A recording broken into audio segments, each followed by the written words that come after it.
already. All right, everybody, we are going live. So, good afternoon as we get with the. No, I'm sorry. Good afternoon as we get back to the stream. It is Wednesday. This guy talked about a tower. The Phillies are playing once again. They're playing the Padres. Looking for a sweep. And yes, as I said, that they are looking for a sweep because they did win. Phillies did win. They won 4-3. Holding off to win over the Padres overnight. Yeah, I actually thought we were gonna lose because apparently we were actually slightly blowing a lead because we were leading 4-0 and the Padres almost made a comeback, but thankfully Johan Duran shut them down in the ninth. And I was really happy that they won because now they are looking forward to sweep the Padres. With of course our ace Christopher Sanchez on the mound against former Philly Walker Buehler because yes he was with us last season. I think in the middle of last season. I actually could be wrong. But yeah, I actually am looking forward for the Phillies to sweep the Padres. But even if they don't, at least we won the series. I can't be mad because the Padres are struggling on all offensive sort of way, but because the Padres record is better than ours because they have like 31 wins and we have 28. To be fair, I think the Padres. Here's the I think the Padres have more advantage than we did. In this series, they had chances of winning games too. They had a chance of winning games against us too. They had a chance in the first game because they had the bases loaded and nobody out in their first inning, and then Jesus Luzardo was struggling. And of course, they didn't score at all. Throughout the whole game. I was kind of upset about that, but at least we won. But yeah, as you guys can tell, by my voice, I am still partially sick. I am, and no, guys, I don't have that new freaking. And no, guys, I don't have that new freaking virus that is, going on right now. And I actually don't want to mention the virus because I think you guys already know what it is. I don't have that, excuse me, I'm sorry. I don't have that virus that's going on out there. Because I was not because I actually haven't never been on a cruise ship.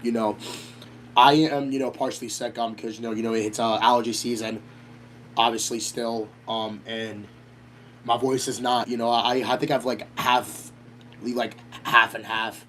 So that's why I'm speaking, a little bit quietly. Because I do normally sound, energetic, but my voice is not really smooth. Or well, it is smooth, but not really much because I am partially sick. I am partially sick. And I hope that I feel better. I have been like this for almost like I actually have felt like this for like a week and a half now. And normally this lasts like a few days, but I guess I'm not really doing that well. I always have to go to work, especially when I'm sick. But I am home. I actually need these days off so that I can get away from people. Excuse me, because I don't want to get people sick. I don't want to get people sick because I'm not really trying to. I'm not trying to get other people sick, and I'm not beat for it. And of course, Mount Holly did postpone their test, and I was actually not really upset because obviously I knew they were gonna do it. So I guess that actually maybe no, that made me a little bit upset, but I knew they were gonna do it anyway. So they are gonna do it tomorrow, which luckily I have off tomorrow too. So I think that is a really good advantage for me to do their test tomorrow. Which apparently I put the batteries in my radio for nothing, I guess, but I'm not gonna take them off. Because it is still at full because I barely use the radio anyway. So on my Milidura 400, I barely use it anyway. So it's not really like anything that's gonna be going on at the moment. But yes, there is severe weather going on, but that is down in Maryland, Virginia, and West Virginia too. I actually was gonna catch severe weather today, but I was like nah, because I feel like because I mean well, considering that I'm not doing much right now, I feel something else to do at this moment.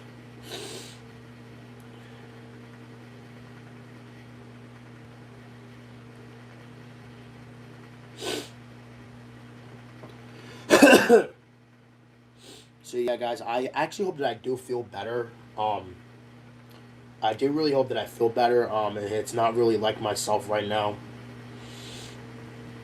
So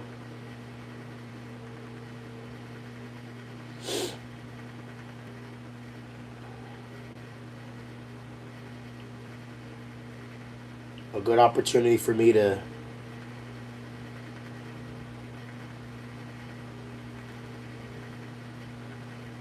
like a really good opportunity for me um,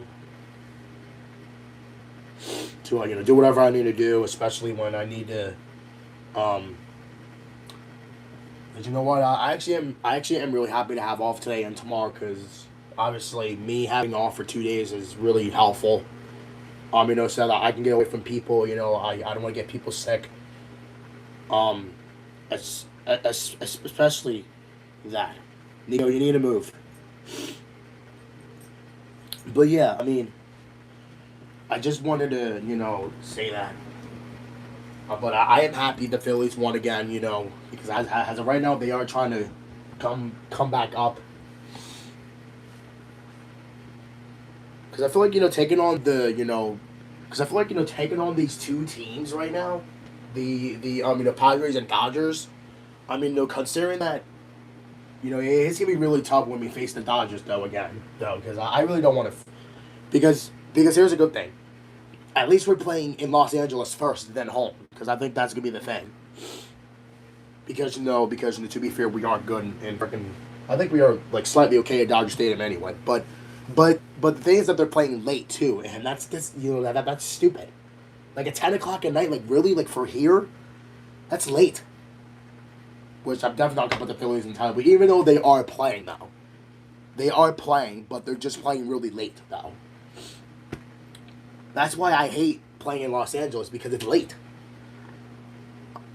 Well, I mean, it ain't late for them, but it's late for here. Because Los Angeles is in the Pacific time, and we're here in the Eastern time, and that's different. Well, you know what? At least the Phillies are climbing back up slightly,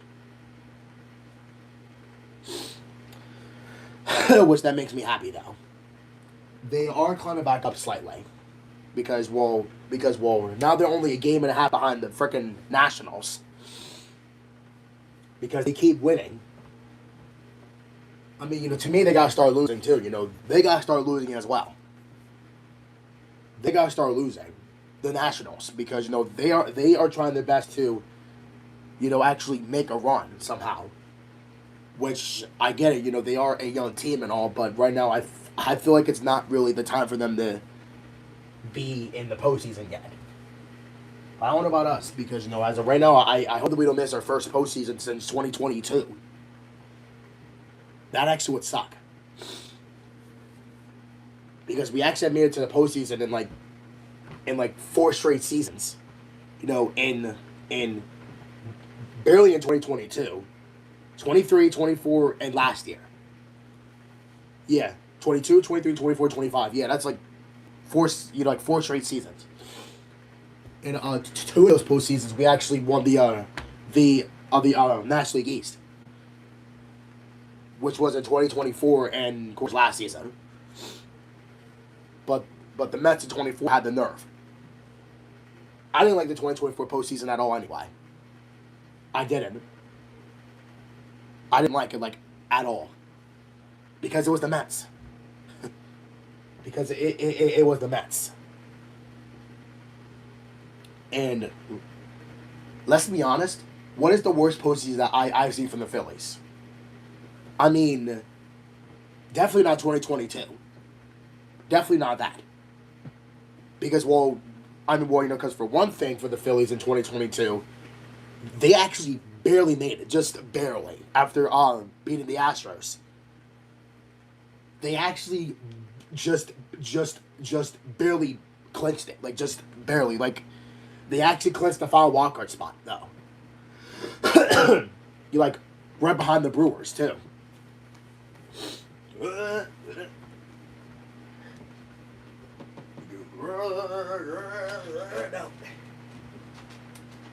Excuse me. But yeah, guys, I mean, like, what was the worst season I've seen from the Phillies so far?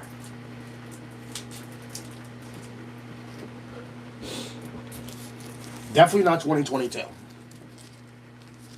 Because obviously the Phillies made it to the World Series but lost to the Astros.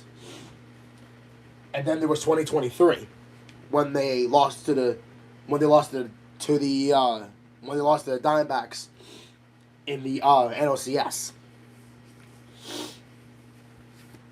Which to me that wasn't the worst postseason either, because obviously because we did beat the Braves again in the frickin' National League Division Series. And then there was 2024 when we actually won the division for the first time in 13 years. And yes, it was that long. Yes, it was that long. That was the last time we won the National League East Division, was in 2011. Before we won it in 2024. And then we won again last year. Last season, my bad. Because you know what? To me, the worst postseason that I've seen from the Phillies was either 2024 or last season. Honestly, the worst one that I've seen was last season now. That's actually the worst one that I've seen last season. Well, because for one reason. The Dodgers. Because I didn't like them. Because even though I did cheer them on to win the World Series of 2024 against the Yankees. But, in that particular season, I didn't cheer for them in the World Series, but yet they won. Forcing the Game 7, which that made me upset because, the Blue Jays actually had a chance of winning the series, too. They had a chance. So I'm hoping the Dodgers don't win a three-peat, which I doubt they are going to do it, though. I doubt they're going to do it this season, though. But the worst one that I've seen in the Phillies was 2025. Well, because for one thing, because here's the thing, we had advantage at home, because that's the thing, because we had advantage at home. We were actually home for the first two games, and which I was because we had, but weren't the Dodgers the 1 seed, or was it someone else that had the 1 seed? Oh no, that was the Brewers. My bad. That was the Brewers. That was the Brewers that had the 1 seed because they actually had the best record in the National League. That's why we were in second. Because I think it was the Brewers first, the Phillies second, and then the Dodgers third. Because we had 2 games at home and we couldn't win both of them. Yeah. We couldn't win both of them at home. We could have won at least 2 at home. Or no, I'm sorry. We could have won at least 2 games. But we only won 1. And that was game 3. Or I think it was game 3 or 4. No, it was game 3 that we won, which was the only game that we won in the frickin' division series. And now, guys, do not talk about, guys, do not mention me about game 4 in that series. I was upset. Literally, I had, no words. Because, how in the world, and it was a low scoring game, too, by the way. It was, 1. And then it went to extra innings, too. And listen, do not do not mention me about that. Do not mention me about that. Because I was just disappointed. I was very disappointed. Because like because like the way that because it wasn't Ryan Kirkland that was on the mound. And like he did so good, but the only thing that cost him it because like the only problem was that it was a it was a comeback to him to Kirkering, and then he had nowhere to go like at all. Like there's like here's the thing like Realmuto point in the first base, but then Kirkering threw Wiley to home. Like it was like you had a chance to throw it to first base. Then it was sent us to the 12th, I think, because I think it was in the 11th, if I remember. I think it was in the 11th. I think, if I'm wrong. But yeah, Kirkering had a chance to throw it to first. Then it would have been the final out. But then instead he threw Wiley to home plate, causing the Dodgers to walk it off on a because this has never happened in a long time. It was a walk-off error. That's actually very rare. That's actually very rare. A walk-off throwing error by Ryan Kirkering. Which, listen, I was upset.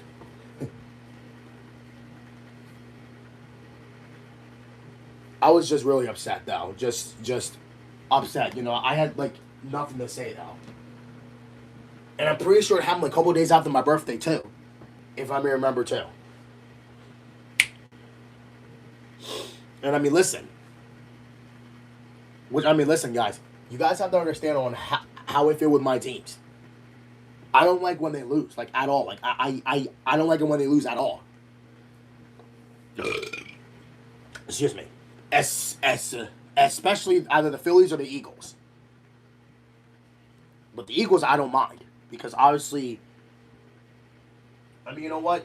Judging by the schedule right now that the Eagles have, it actually looks kind of tough a little bit.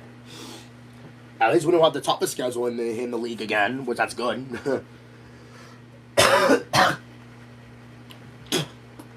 and of course the NFL is actually nice to us for once. After actually, in the end of the season, they're actually giving us 3 home games in a row. Which to me, that's really fair. After not having back-to-back home games at all last season, which, that actually made me even more disappointed. And yeah, we still won 11-6, and still win the division. May have lost to the 49ers in the playoffs, but listen, at least we made it to the playoffs.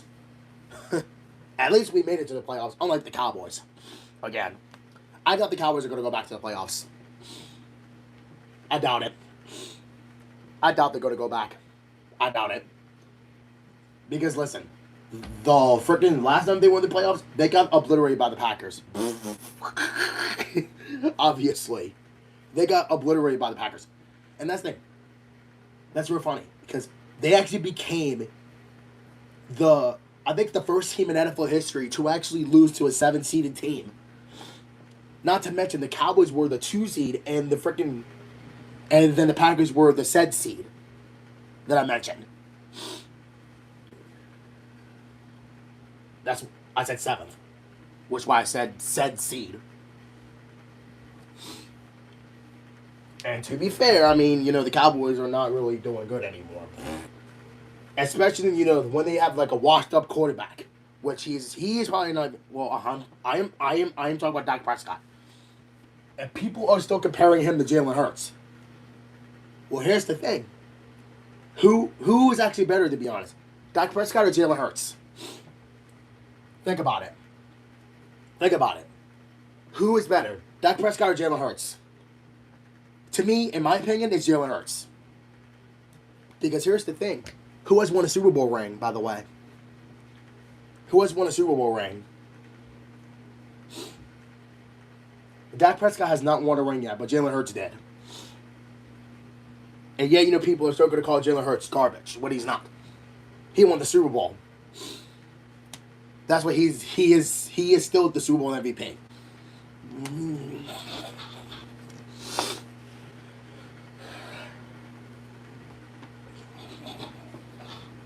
That's why he's good. People just keep disrespecting him.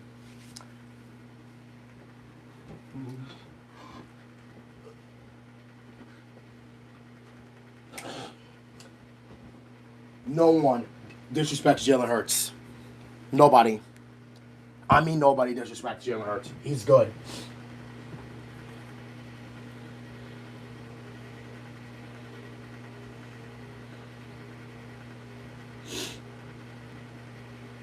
No one disrespects Jalen Hurts. Nobody.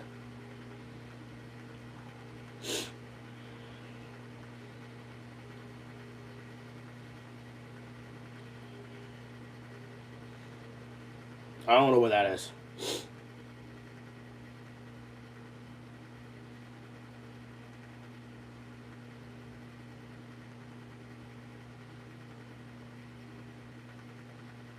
No clue. But yeah.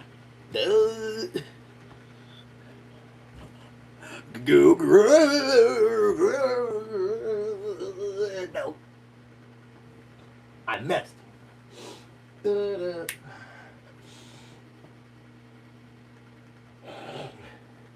I would yeet.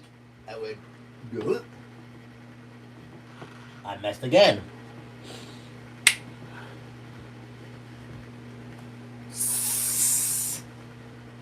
Oh, look, Mom's home too. Yay.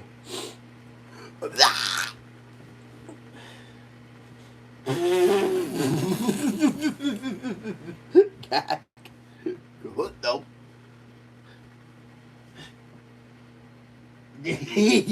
I would again.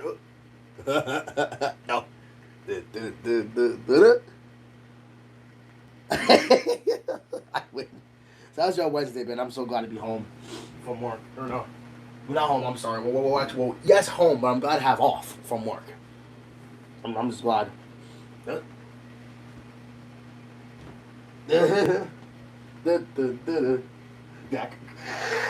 Wait, hold on.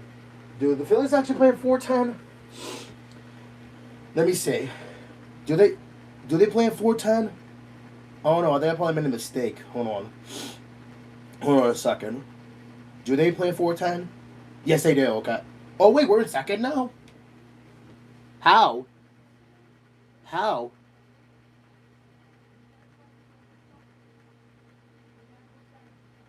Wait, how are we in second? Wait, when did they play? Wait, when the frick did they play? Nationals and Guardians. What time did they play? Excuse me? What? So their game's already done. So, oh, I see. Because we're oh yeah, because they lost. Wow. What time did they start? What time did they start? 1:10. 1:10. That's early, bro. Wait, but wait a minute. How are we in second if the Nationals have 29 wins and we have 28? That really doesn't make any sense. They have 29 wins and we have 28. That don't make no sense. So should we be in third? Oh, I think it's because either the loss or the tiebreaker, probably. I think so. Well, yeah, because I think we beat the Nationals twice, and still so far this season. I think that's probably why. We are still 9 games behind. Ugh. And look at the loss count. The Braves have 18 losses. We have 27. The freaking Nationals have 28. The Marlins have 30. And the Mets have 33 losses. So who's the worst team so far? The worst team so far It is actually down to the Rockies. The White Sox are doing decent. Not surprised. White Sox are doing decent, which I'm not surprised. And of course, the Schwarber's leading off again. He needs to lead off every time now, Schwarber, because Turner's struggling, much like he did in 2023. And we all know what happened then. We all knew what happened in 2023. We all knew what happened in that year. They gave him a standing ovation when we played the Royals in that year. And then, of course, Turner hits a home run.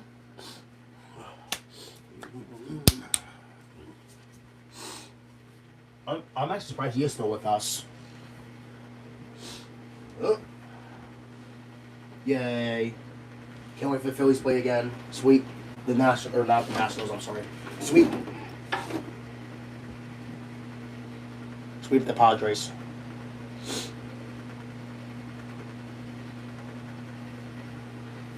They're going to sweep the Padres. Hee hee. I hope they do. I hope they sweep the Padres. Sanchez get a bad good start. Hee hee.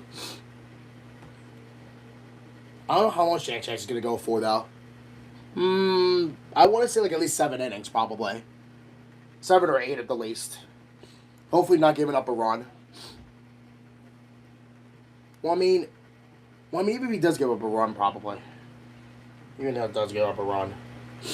It don't matter, I guess. I don't know.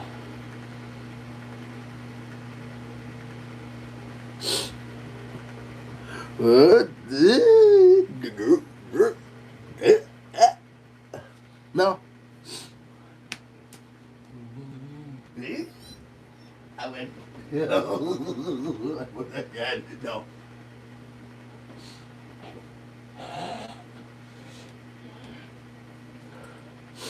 No. I missed. I feel like I have lost weight. Hold on a second. It looks like I have lost weight. It looks like it. Certainly looks like it. Oh, I missed.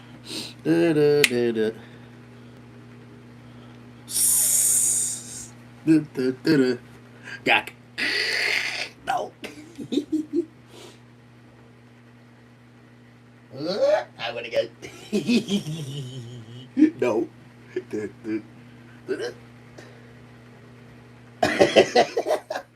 I got to turn my camera off because I'm about to do a diagnosis murder soon.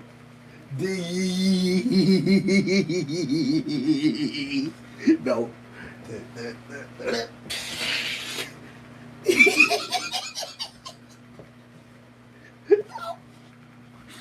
I missed.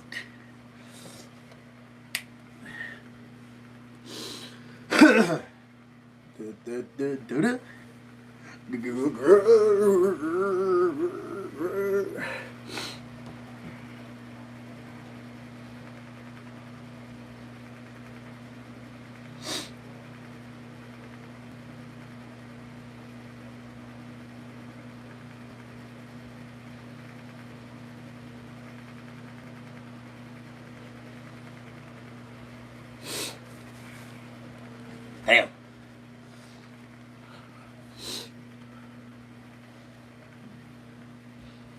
Yay. Hey, Nico. Excuse me. Hey, Nico. Hi. Oh, look, a Sony TV.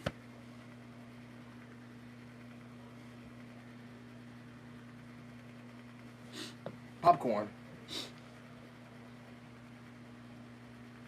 What the hell?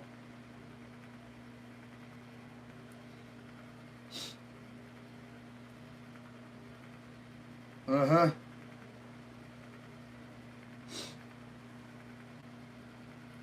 Come on, man. Get out of my finger. Oh my god, you ain't gonna get out of my finger.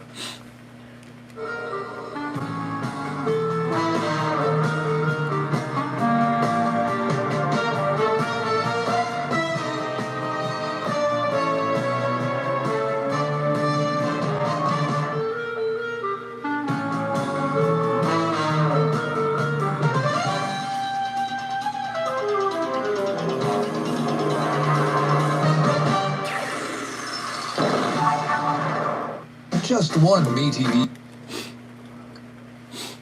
Yay.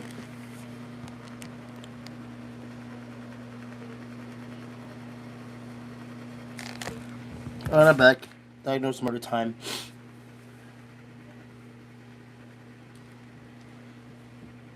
Yay. I win. I know I got some stuff up there. Oh my god. This won't get off my frickin' finger.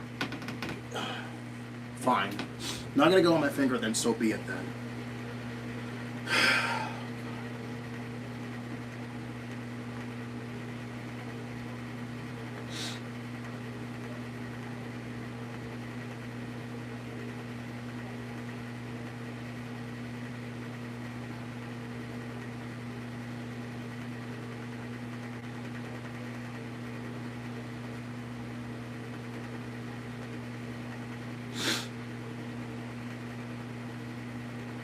When I say 4 days ago,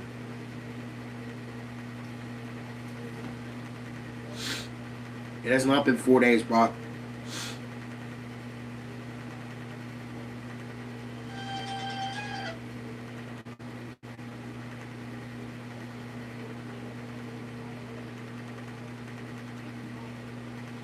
Oh shoot. I messed up.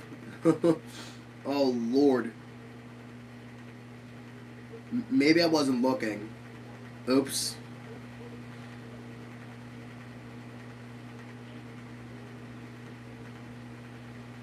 Maybe I wasn't looking.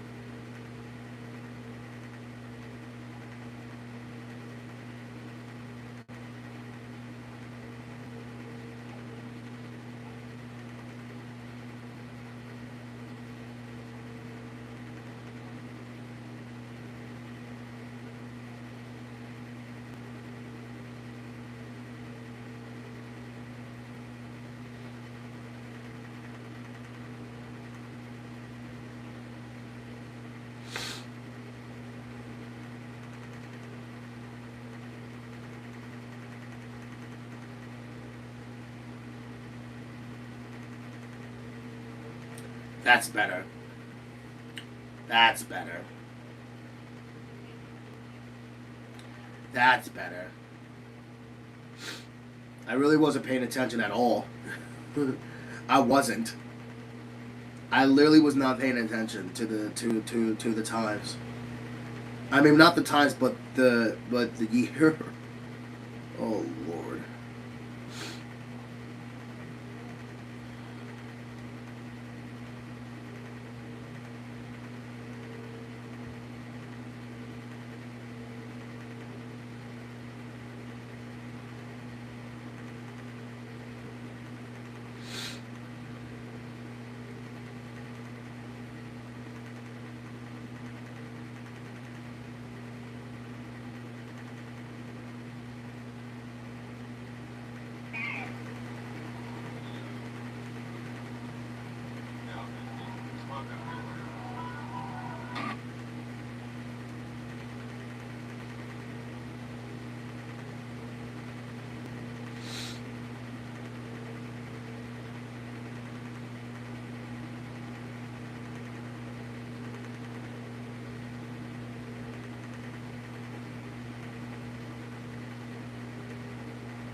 Well, here we go. The Phillies are about to play soon. Yay. Give that, put that, da.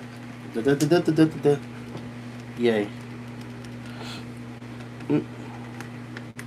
Oops.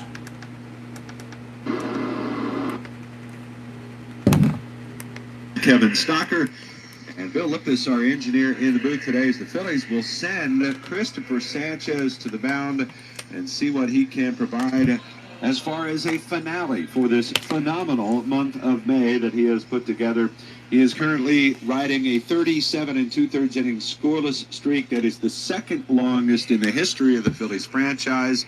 And he needs to get through 4 innings today to set a new franchise mark that was originally set way back in 1911. Damn. Former Philly Walker Buehler will be on the mound today for the San Diego Padres as they're looking to salvage the finale of this series here on their home turf. Phillies and the Padres, the lineup card exchange is about to happen at home plate.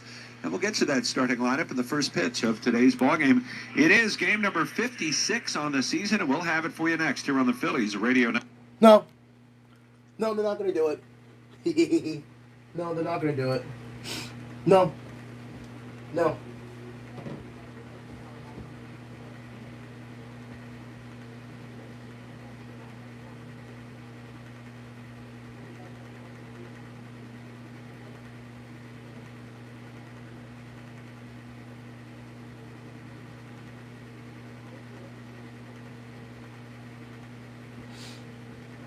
Hey, Nico. Bob.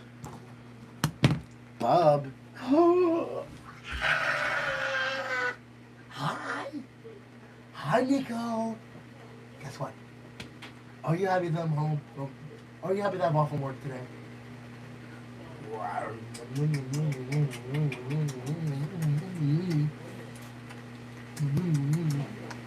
Hi.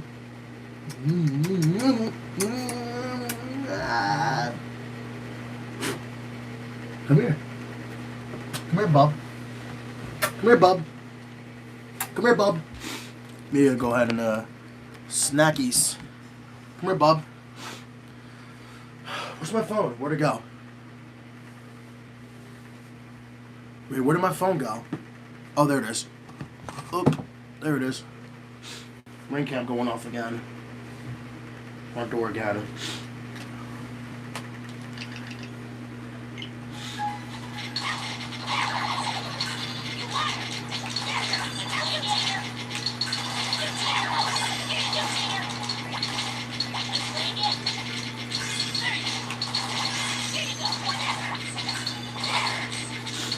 How am I still in second place? Maxie Smith. Oh, no!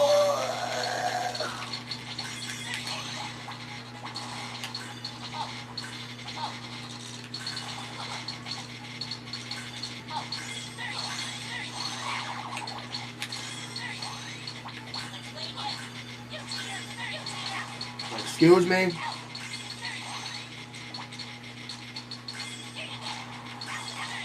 Oh, why did I do that?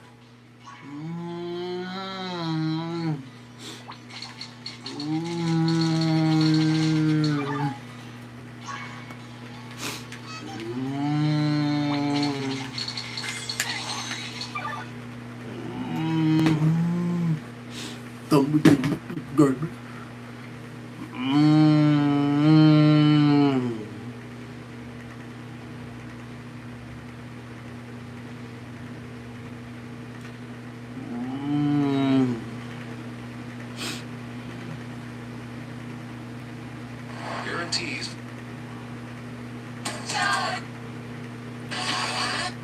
Yeah.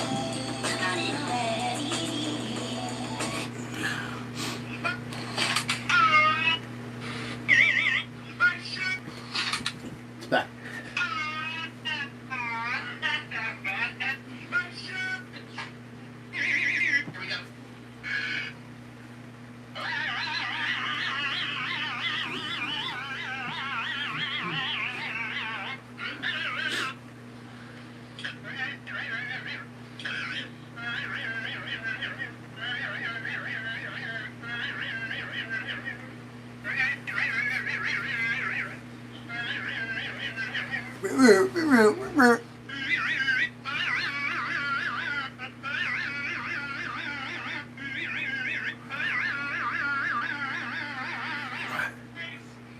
Here we go. Off, batting second, playing third base today, Miguel Andujar. Gavin Sheets will be at first base and hit third, and batting cleanup, getting a DH day, it's Manny Machado. Xander Bogaerts, the shortstop, he'll bat fifth, batting sixth and left, Ramon Laureano.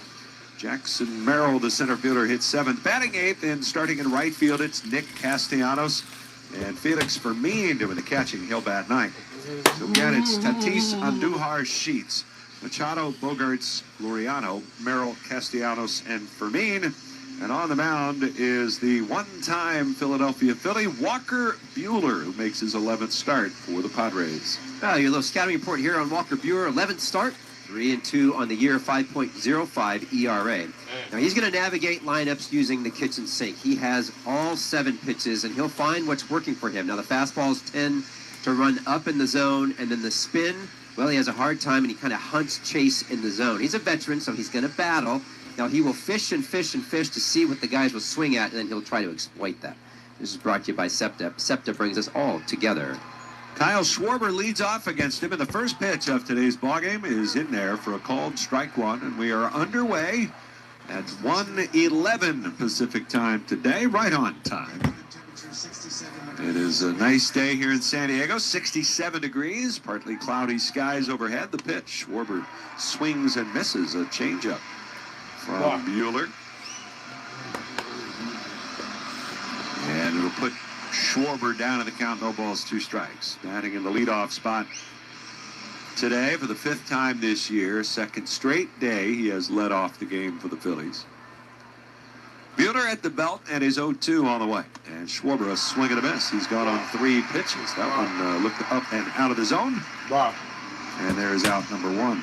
Well, that goes to the keys of the game. You got to get him in the zone. Don't bite at the stuff. They'll try to get you to chase. And you got to make plays behind Christopher Sanchez, especially in the infield. This is brought to you by James Hardy. Hardy Siding is America's #1 brand of siding. And I'll bring up Trey Turner. Turner, 225 hitter after posting a couple of hits last night. And the pitch is down and away. Trey Turner, when you include his postseason numbers, is 0 for 16 lifetime against Walker Buehler. 0 for 10 in the regular season. Damn. The 1-0 pitch. And that is a strike. 0 for 10. That is just about as bad as it gets as far as a matchup goes for Trey Turner. The worst would be the Braves' Spencer Strider. He's 0 for 22 against him. The pitch. Oh my God. It's up high. Turner with a home run last night, his 6th of the year. He's 2 for 9 in the series. Harper to follow, 1 out, top of the 1st. Buehler, a 2-1. And a breaking ball. He lays off, and it's down and away. And the count is 3 balls and a strike. Sheets at first, Tatis at second. Bogarts the shortstop, and Andujar at third base today. In the outfield, Laureano, Merrill, and Castellanos. Left, center, and right. Fermin behind the plate. And a 3-1. And that one is going to catch for a called strike. It's 3-2. Buehler works extensively just out of the stretch. That's where he's gone to. Tries to keep things simple in regards to his windup. 3-2 on the way. And a swing and a ground ball towards the middle. Backhand play, Tatis, off balance throw, and it's in time. Wow. There's out number 2. Umpires this afternoon, Louis Krupa. What a rookie. Handling the balls and strikes behind home plate. Chris Guccione is the crew chief. He's at first. David Rackley at second. And over at third base, Nestor Ceja. Phillies have scored in the first inning in each of the first 2 games of this series. Monday, a home run by Schwarber. Last night, a home run from this guy, Bryce Harper. And the pitch. Harper, a swing and a miss. First pitch cutter. He was out in front of it. 13th homer of the year last night. His only hit so far in the series. He did walk twice last night as well. Bang. 0-1. The pitch. And that's up and away. 1 ball, 1 strike. Phillies in the road gray uniforms. Phillies across the chest. Red letters. Blue stars to dot the I's on that logo script. Yep. The 1-1. And that is a strike just over the outside corner. Red caps with a white P logo on the front.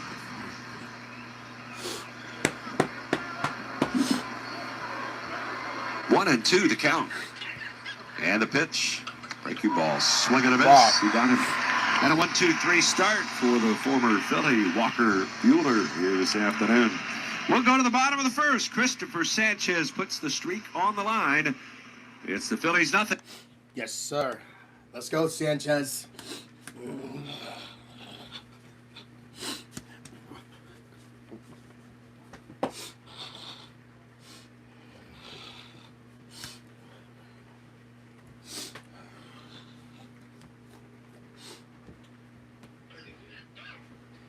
I can't sleep.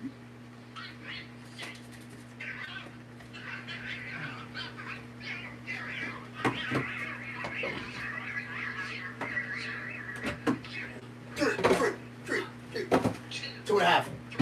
Aw.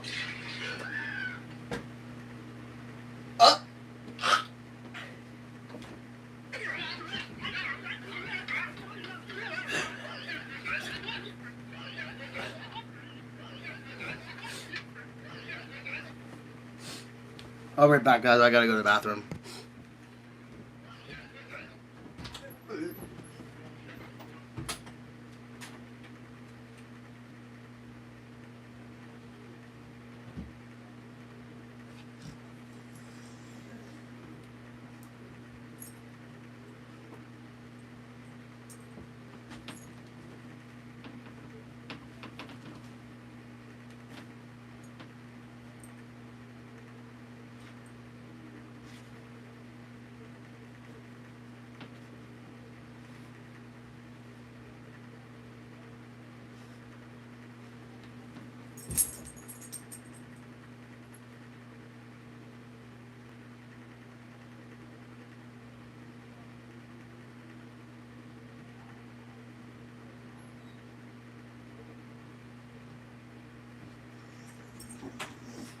Watch out, Nico.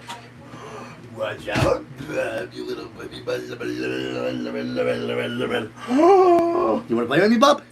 Scepter brings us all together. First pitch of the afternoon is fouled away on the first base side by Fernando Tatis Jr. 0-1 the count. Tatis, Andujar, and Sheets. There's some guys in this lineup with some pretty good numbers against Sanchez. Individually. No score, bottom of the first inning, and the left-hander with the 0-1 pitch. Bouncer towards third. Second hop, Bohm fields. Long throw, and Harper can't dig it out. Bohm played back on that ball rather than coming to get it, and Tatis with some speed. Even if Harper digs it out, I think he's going to beat him there. And that's a poor defensive choice there to start the ballgame. Yeah, and as I look down and see Alec, he kind of looked over to the dugout, and right away you could see from with his hands, he's like, I should have came through that ball. Tatis can run. I mean, now he's on first base, always a threat. Wow. Miguel Andujar is 4 for 6 lifetime off of Sanchez. Damn. The first pitch is swung on and missed. Changeup. And it's 0-1. Damn. 4 for 6? 37 2/3 scoreless innings for Sanchez. Come on, please don't let it come to an end. 0-1 the count. And the runner going, Sanchez throws to Harper, now down to second, and the throw offline pulls Stott off the bat. Are you serious? And Tatis steals the bag, even though they had him picked off. Oh my God. Bryce did everything correct here, but the throw, granted it's not a great throw. The other part of this is, coming from outfield, from right field years ago, you got to learn how to shorten the arm, and his arm was pretty long, kind of like a pitcher. Now they have the chance Just to took score too long to already. get rid of it. So now a runner at second and nobody out. Sanchez looks back at second, now spins that way, and immediately you start to think back over the course of the streak. There haven't been too many opportunities where you get a guy in scoring position early in the inning. 0-1 the count. Still 0-1. Tatis dancing around the pitch. Ground ball hit to third. It'll hold the runner as Bohm's got it. Throws to first. It's low, and Harper digs this one out. God. Amo, wake up. Come on, Now, Bohm. wake up a little bit here. Wake up, Bohm. Wow. Stop Now, going. before the game, there was one person that came out and took ground balls today, and that was Otto Kemp. And so as a player, if you get a day off, which is fine, West Coast, the whole time change, that's fine. Guys got to get themselves ready. Get out here and be ready. Those first two plays by Alec, little sleepy. One away, runner at second base. And that'll bring up Gavin Sheets. Lefty-lefty matchup here as the 30-year-old from Maryland stands in. The pitch is down and away, ball one. Gavin Sheets, the son of former Oriole Larry Sheets. 9 homers, 23 runs batted in. 1-0 count. A look at second. Another look back, now the pitch. And that is in there for a called strike. Padres, for the 3rd straight day, wear their home whites with the brown pinstripes. Padres in brown letters across the chest. It's a rarity we go somewhere, see a team in the same uni 3 straight days in their home ballpark. 1-1 the count. And a pitch. Swing and a miss. It's old school, Scott. Yeah, it's like when they just had one for the home and one for the road. Yeah. Well, if you're a Lenny Dykstra, you had 7 home uniforms. They were all white. And you would change after every time you made an out. That's how he did it. 1 ball, 2 strikes on Sheets. And Sanchez deals. And a swing and a miss. He struck him out. Yes. Changeup got him. And there's the first strikeout of the game for Christopher. He tries to work around some sloppy defense behind him. A changeup, the batting average against the changeup itself is $151. It's just a game changer in his arsenal. 151. Now Manny Machado. Padres have been among baseball's worst with men in scoring position lately. First pitch to Machado is taken, and it's down low. The worst? Padres last night went 0 for 2. They're now 0 for their last 27 with 2 more ABs today. Damn. Oh, for damn. 1-0 count. Runner at second base. Here's the pitch. 7? Fastball. There's a strike. Tatis Jr. on second base is 27. dancing Over and the last dancing. We saw the 27. first night with 2 outs. Saw him try to steal third base for no particular reason other than himself, but that used to drive me nuts out there. Just relax. 1 ball, 1 strike. Sanchez. A couple of looks back, and the pitch. Swing and a pop-up. And who wants it on the infield? Harper calling for it in on the grass to the right of the mound. He'll make the catch. And who needs the defense, right? Christopher Sanchez. 38 2/3 scoreless. We'll go to the second, no score. Yay. 38 2/3. There you go. You got 3 more innings. Three more innings until he breaks the record. All the way back in 1911? God damn, 115 years ago. Hey, Nico. Hi.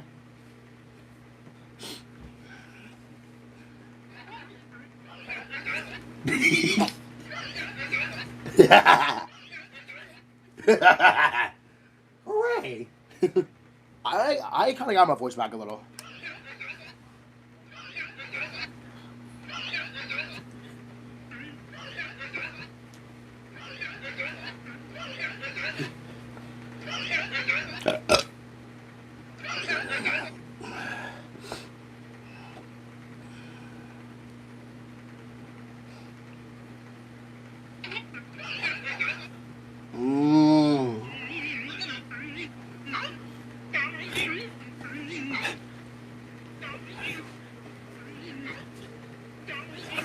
Go, Carmen.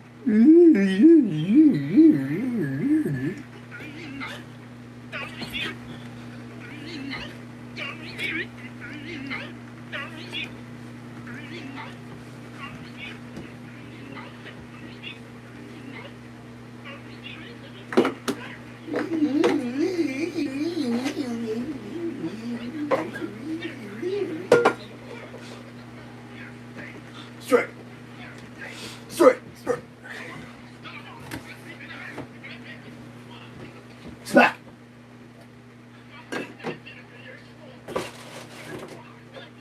Straight.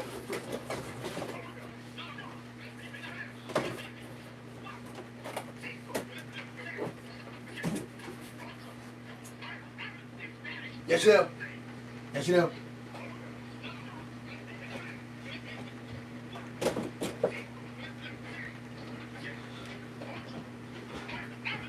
Did you know? Hit. Line drive by Bone. And he's aboard with the first hit of the afternoon for the Phillies. Job Alec Bohm, a leadoff hitter on. It's 20 hits for him now in 17 games. That'll bring up Bryson Stott. Phillies have been on a home run binge, in particular on the road. They have homered in now 10 straight road games, dating back to the 3rd of May in Miami. First pitch to Stott is taken, and it's a called strike. Buehler has given up 4 homers this season in 47 and a third innings, and that's about a home run rate half of what it was last year when he split time between the Red Sox and the Phillies. The pitch, and that's outside. He's got some pretty big splits. I mean, right-handed hitters, he's been holding those guys pretty good to a $190. Left-hander hitting .316 off of them. Phillies missing, of course, one of their biggest left-handed bats. The pitch. Swinging a ground ball hit to second. Tatis feeds to Bogarts for 1 on the first to double play. Wow. Brandon Marsh out of the lineup again today with a middle finger sprain. They believe he'll be okay to go on Friday. It's not really swinging the bat that's an issue. It's throwing that's an issue. Only because it leaves him open to perhaps injuring it further by throwing it. They say that's not an issue with swinging it. So they don't want him out there throwing the baseball. Who knows? Maybe that means Kyle Schwarber gets to play left field at some point. First pitch to JT Realmuto is up and away for a ball. 1-0 to count. No score, second inning. Here in San Diego. Buehler at the belt, and the pitch fouled away. Walker Buehler, with his Padres uniform, he goes, brown socks pulled up high just below the knees. And that's a bit of a different look for Buehler, all his days in those Dodger whites. Those tighty whiteys. He's got his tight pants on. Here's the 1-1. And a swing and a foul off to the left. I mean, I just wonder what goes into that decision for him for all those years. It's like, yeah, they change it up. Maybe he gained a little weight. Don't know. Those things were tight, man. 1 ball, 2 strikes.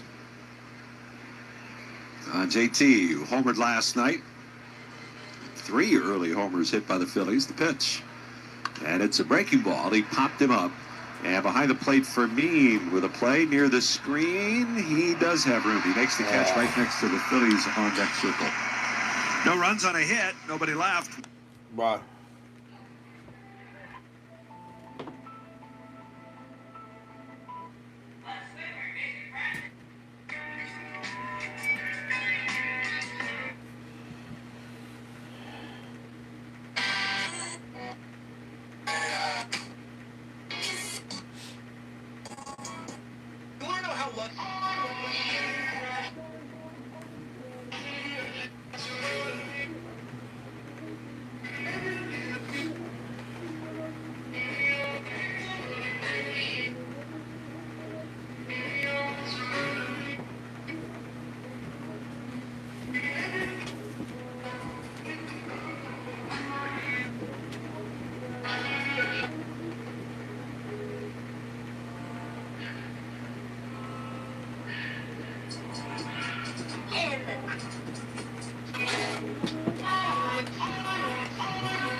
That's like 9? Damn.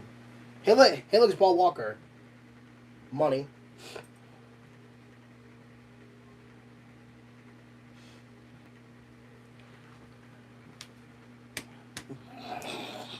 Nico. Hi.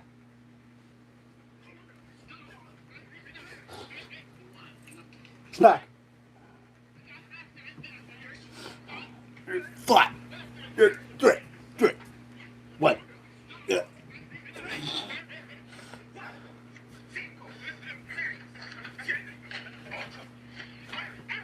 Yes, you do.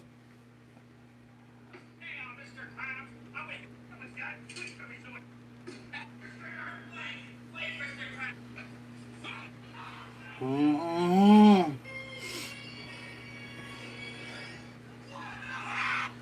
Mm-hmm. Proceeds benefit Phillies Charities Incorporated. Visit phillies.com/fantastic auction to place your bids before June 3rd. Sanchez working around an infield hit and a stolen base in the first inning. Runner at second with nobody out, and he got out of it, keeping the streak alive. He didn't have to throw a single pitch in his last start with a man at second base. 8 innings of scoreless baseball, and the Guardians never had a runner get to second with Sanchez on the mound. First pitch to Xander Bogaerts is a fastball, and it's in for a called strike. Coming into today, Sanchez with the 5th longest streak Really? among left-handed pitchers all time, regardless of what franchise you're talking about. Really? Here's the 0-1 pitch, and a swing and a miss. Really? Bogaerts out front of that one. It's 0-2.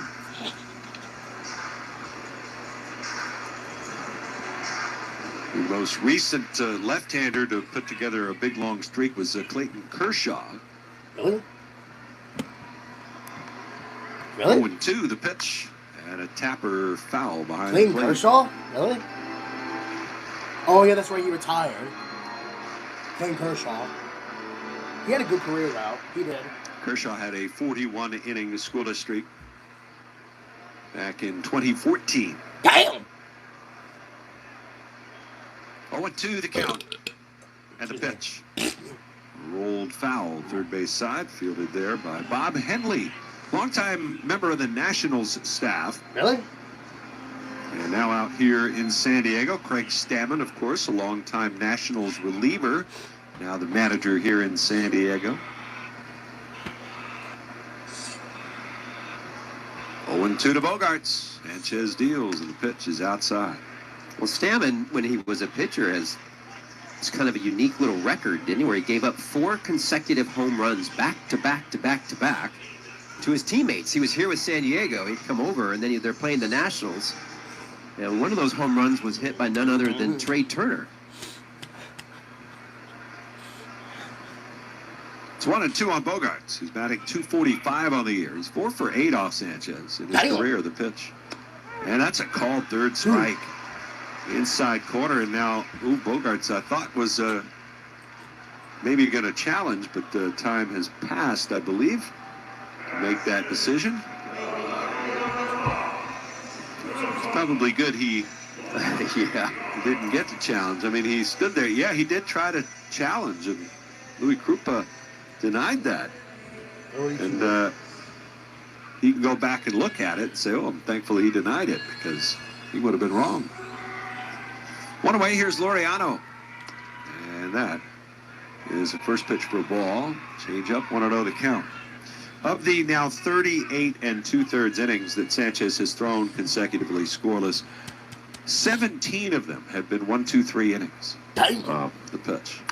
Swinging a dribbler foul.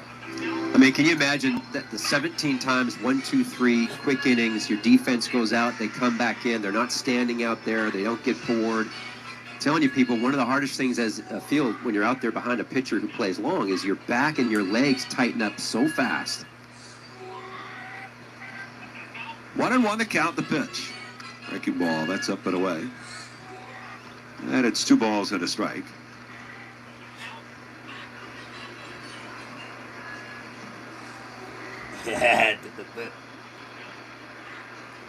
Laureano. The pitch to him. Swing and a miss. As you look back over the course of the streak, for the moments when a team came close to scoring, the A's back on the 5th of May in the 3rd inning had 2 on and 2 out, but a line out to center field ended that. 2-2 pitch. It's down low. That put the scoreless streak at 9 2/3 innings. He gave up a couple of hits to start the 7th inning of that same game, but then got a strikeout, a ground out, and another strikeout. Damn. So he was through 13 2/3 scoreless. Sanchez with the 3-2 to Laureano. Breaking ball, swing and a miss. He got him. 2 down. Perhaps the closest. There are 2 moments that were, I would say, the closest to giving up runs.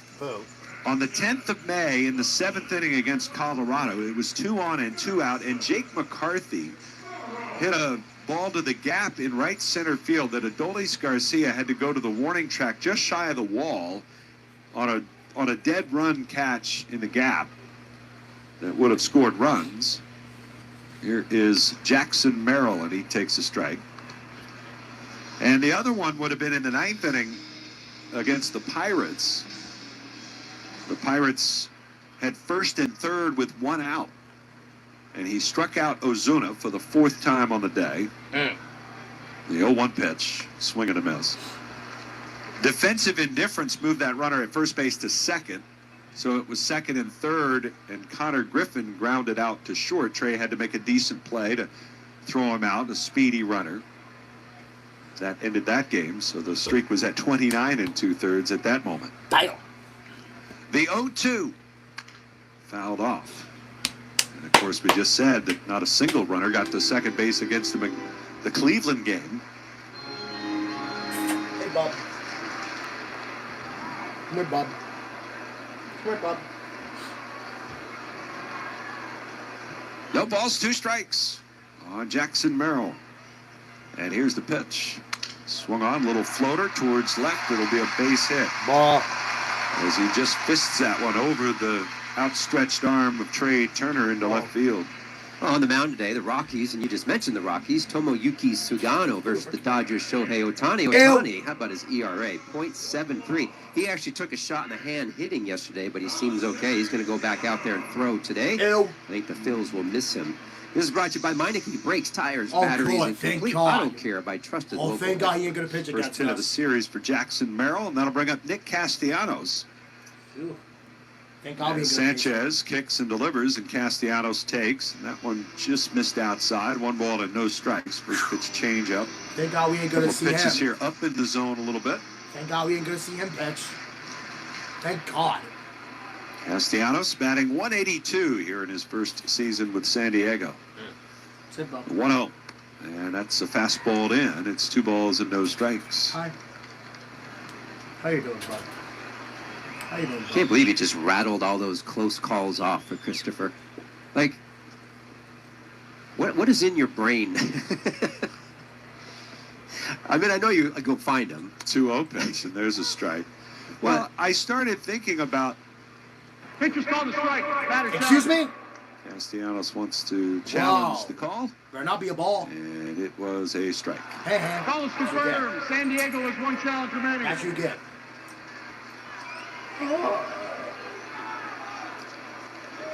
2 balls and 1 strike. But just trying to think back, were there any moments where it was, when you're not thinking about it being this big, long streak? 2-1 pitch. And that one's a little bit low. It's 3-1. You think to yourself, was there any moment that it might have ended? Yeah. Yeah. So just trying to go back through the scorebook and see. No, but I love it. I love it because you start to realize it's something that Christopher can't do by himself. I mean, Right. Come on, can't. don't throw a ball because then that means 3-1 count for Castellanos to pitch. Swing and a miss. Got a 95-mile-an-hour sinker. And he offered at it, came up empty in the count 3-2. Castellanos without a hit in the series. He's 0 for 5 against his former team. No score, bottom of the second. Runner at first is Jackson Merrill. He's got 10 steals. Stop it. He'll be off and running here. The pitch. Swung on, line to left. That'll be a base hit. Merrill turns second. He'll head for third. Sosa will throw that way, and he is safe at third base. Castellanos puts runners on the corners with his first hit of the series. Oh, my God. Please don't. And here comes Felix Fermin. And we should mention that Felix Fermin has 2 at-bats in his career against Sanchez. That's it. And both at-bats ended with Fermin hitting a solo homer. Oh, my God. He better hit one here. Because then it would break the scoreless route. So, rarity here during the streak for the opposition to get a runner to third base. We'll see if Sanchez can get out of it. Yes, I hope so, too. The stretch. Sanchez, the pitch. Check swing. Breaking ball. He did not go around, Boss. says the first base umpire, Chris Guccione. Interesting defense by the Phils. They have Alec Boehm all the way in on the cut. Hopefully a ground out. You know? With 2 outs. 1 ball, no strikes. Sanchez ready. And the pitch. Swing and a miss. That's that changeup. Sometimes that changeup, he can cut a little bit, and whether it's intentional all the time or just kind of gets away, but that was inside. Swung Looks right like over a the top. slider. Kind you of, know? yeah, totally. It has that same type of shape. At least towards the right-handed batter a little bit. 1 ball, 1 strike, pardon me. Sanchez delivers. And the pitch misses down and in. Change up. Come on, man. Come on, don't end this drought. Remain is batting 143. He's hitless in his last 17 at-bats. 143? The stretch. 143? The 2-1 pitch. Check swing, and he lays off. Oh And it's a 3-1 count now. 3-1 counts this year. The Padres are hitting 133. That's last in Major League Baseball in this particular count. 133? Castellanos leads at first. Merrill's at third. Scoreless game. 3-1 pitch. Swing at a ground ball to third. Backhand ball. Plants his feet. Throws across. He got it. Yes. And Christopher Sanchez delivers another scoreless inning. 4 runs, couple of hits, 2 left by the Padres. And at the end of 2, there's no score. Padres definitely had a chance to score in this one. Same in the first. Same with the first inning. Same in the first. They had a chance to score too, but they couldn't. We need to keep the scoreless drought. I mean, we gotta keep the scoreless thing going for Sanchez. Padres, do not ruin it.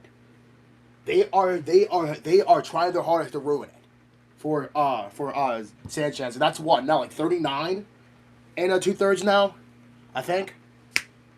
39 2/3 now. Yeah, but why is the 39 2/3? Oh, I think I know why.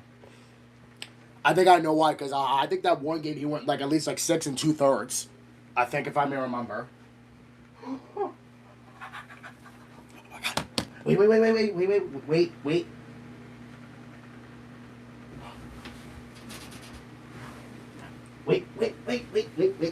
Come here.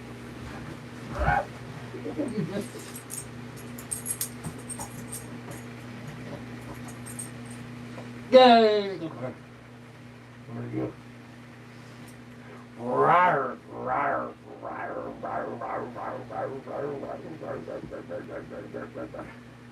Hi. What are you doing? Hey, what are you doing? Get off of that. Get off of that. Get off of that. Get off of that. Get off. Are you not listening? Sir. Are you not listening? Sir. Sir. Are you not listening to me? When I tell you to get off, you need to get... You are not listening to me. When I tell you to get off, you need to get off. You are not listening.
Back.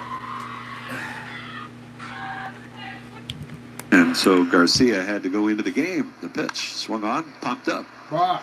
Shallow right field. Tatis going out, coming on Castellanos, and he'll make the catch in this bright, sunny San Diego Wednesday. Sun here really isn't too bad with sunglasses. Now, this stadium, believe it or not, is one of 3 stadiums in baseball that actually faces directly north if you're a hitter. Directly north. Typically, it's north by northeast. Citizens Bank Park. That's how it is supposed to be. Here's Justin Crawford, and a swing and a miss by Crawford, and a slow curveball. Justin is 0 for his last 22, and his average down to 229 here in his rookie campaign. The pitch. It's up high. Yeah, the orientation of the stadium at North by Northeast makes it a little easier later in the day. 1-1. And a ground ball to the right side. 2 hops. It'll be gloved by Sheets. He'll flip it to Buehler covering. And there's an easy out for out number 2. Now the games here, you play a game that first day, it was overcast with the, whatever they call it, the layer above. So the Marine layer. The marine layer, yeah.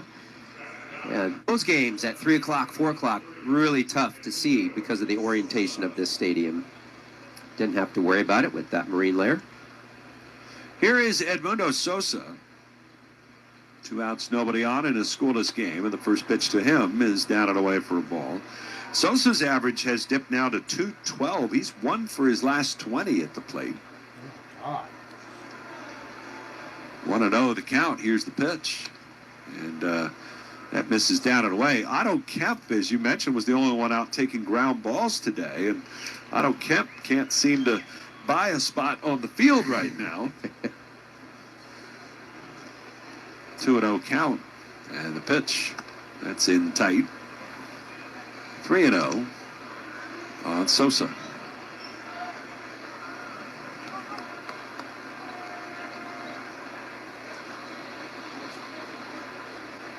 Buehler's pitch. Swung on, hit well to left, going back on it. Laureano to the track. He'll make the catch. And Sosa lines out hard to left field for the final out. 1-2-3 inning for Buehler. We'll go to the bottom of the third. Still a scoreless game. Bro, this guy, like, bro, like, can we get, like, at least a run off of this guy? You just made it worse. Yup.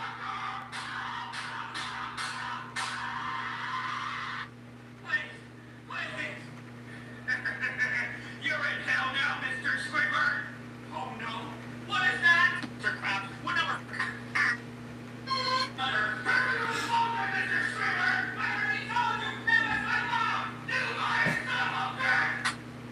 It's back. Look up.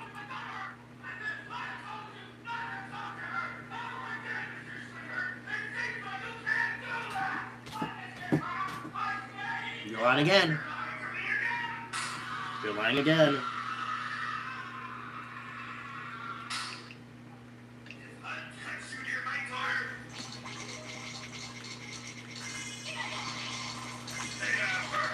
Oh yeah, Pharaoh. Oh my God.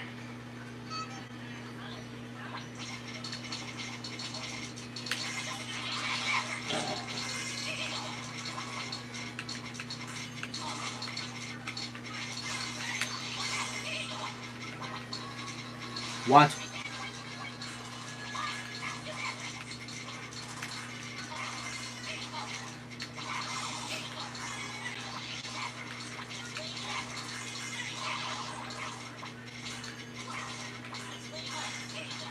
Oh, good thing I changed.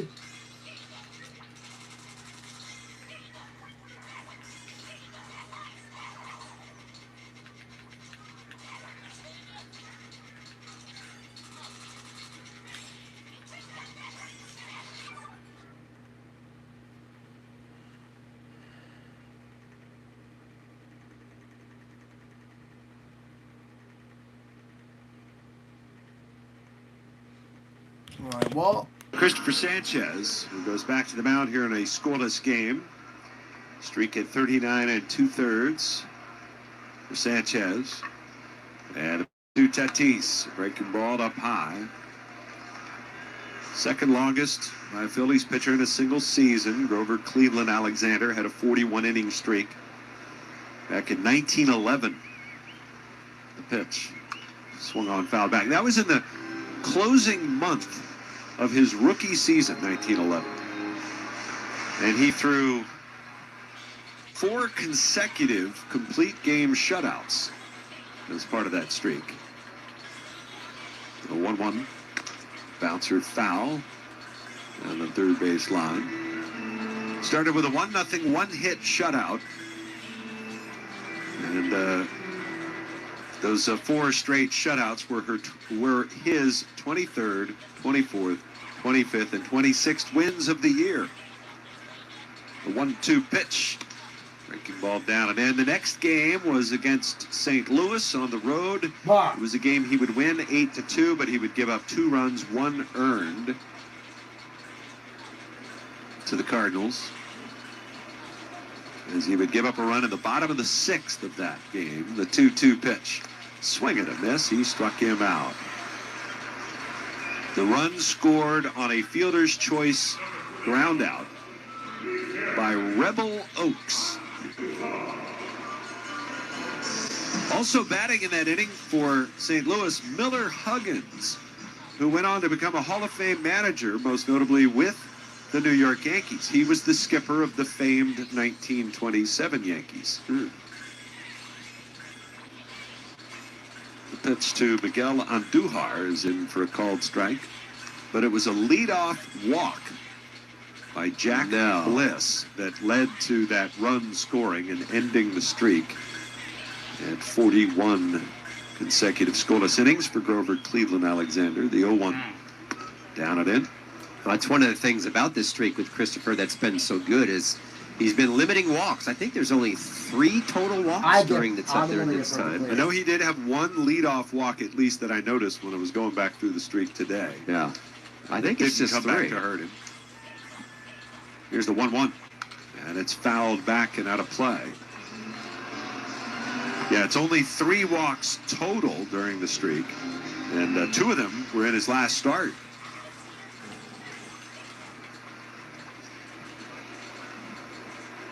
One ball, 2 strikes. The count on Andujar, who grounded out his first time up. The pitch swung on and missed. He struck him out. Pretty nasty change up there. Yeah. I mean, his last start, he had a total of 22 swing and misses. So we're usually talking about the changeup, which he had 11 of them last start. But then he started mixing in the slider with terrific command. And he got 9 swing and misses on the slider. So now you got Christopher, who's got these 2 terrific pitches when they're on that are swing and miss pitches. Brings up Gavin Sheets with 2 down and nobody on. And Sanchez deals, and the pitch is in there for a called strike. Sheets struck out with the man at second base back in the first inning. 5 Ks now for Sanchez. And the 0-1. Breaking ball hit high in the air, right field. Garcia drifting back. He's got room. He'll make the catch on the edge of the warning track. That was close. It was a high, long, loud out. But the streak continues for Christopher Sanchez, who is on the doorstep of a Phillies record. We're headed to the 4th. Still scoreless. 40 2/3. Come on. 40 2/3. Will Sanchez do it? I think he's going to. 40 2/3.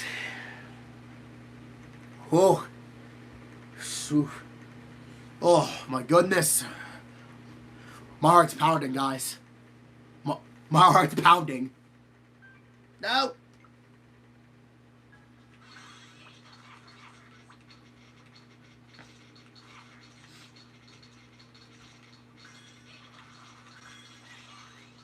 Excuse me? How? Really?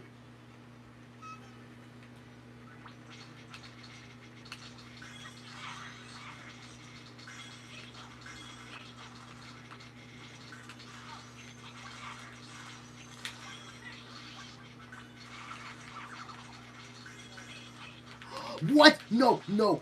Ooh, I was close, I was close, I was close.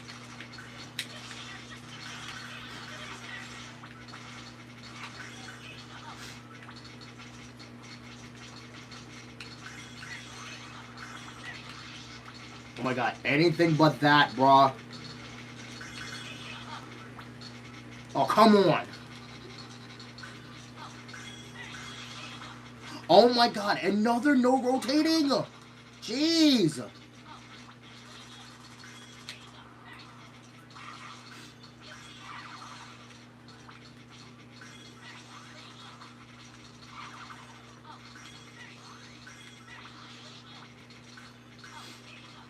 Oh my God. What is with the no rotating up?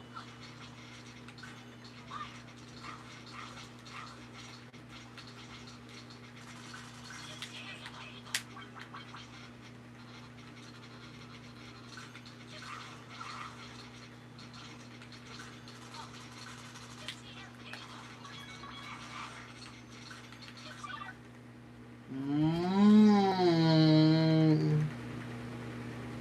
Mm.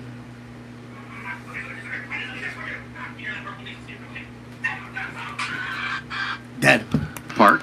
Now, if you're Trey, you got to take a pitch, see what Kyle can do as far as getting a jump on Bueller, right? I mean, I would say probably not, but you might want to look for a pitch away and hit it through the gigantic hole that they're giving Trey on the opposite way.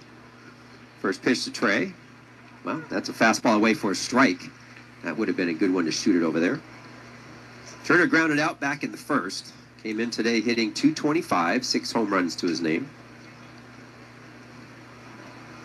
Bueller out of the stretch. He fires. This ball's hit in the air to right field. Back goes Castellanos. He's really lugging after it, and he catches it running back to the wall. Ball.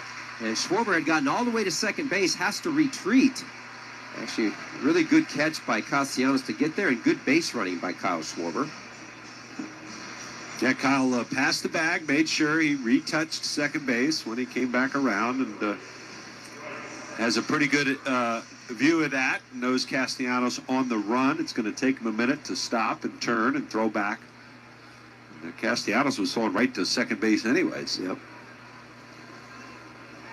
Bryce Harper struck out in the first. He'll step in here from the left side. Pretty good swing, though, by Turner there. Yeah. Double play depth up the middle, playing a little bit pull. First pitch is a ball away. And Duhar, the third baseman for the Padres, is playing over the shortstop hole. Bogarts is up the middle a bit, so he'll take everything at second base on a ground ball.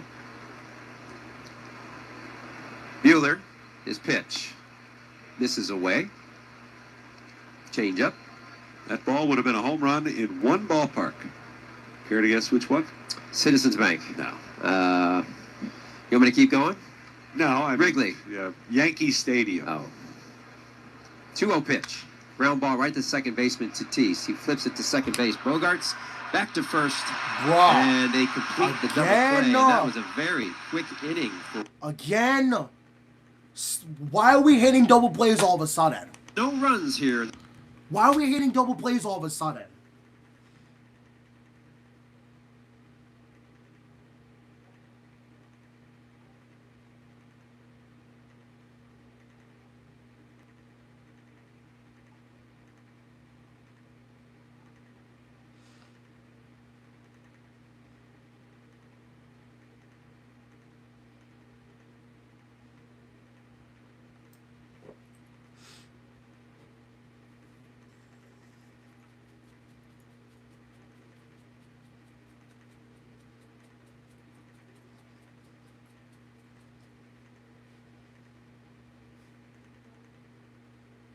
Oh, I did not realize the damn time.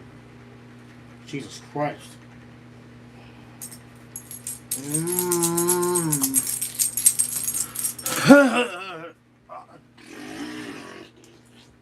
Hi, Joe. What are you doing? What are you doing? What are you doing? What are you doing? What are you doing? What are you doing? What are you doing? What are you doing? What are you doing? Hi, Nico. Why look at me like that? You know what's up, right, Nico? You know what's up, right, Nico? Come here. You know what's up, right? I'll go play with you a little later, okay? I gotta do this real quick. Oh, a fan. The end. Again. No. Come here, you.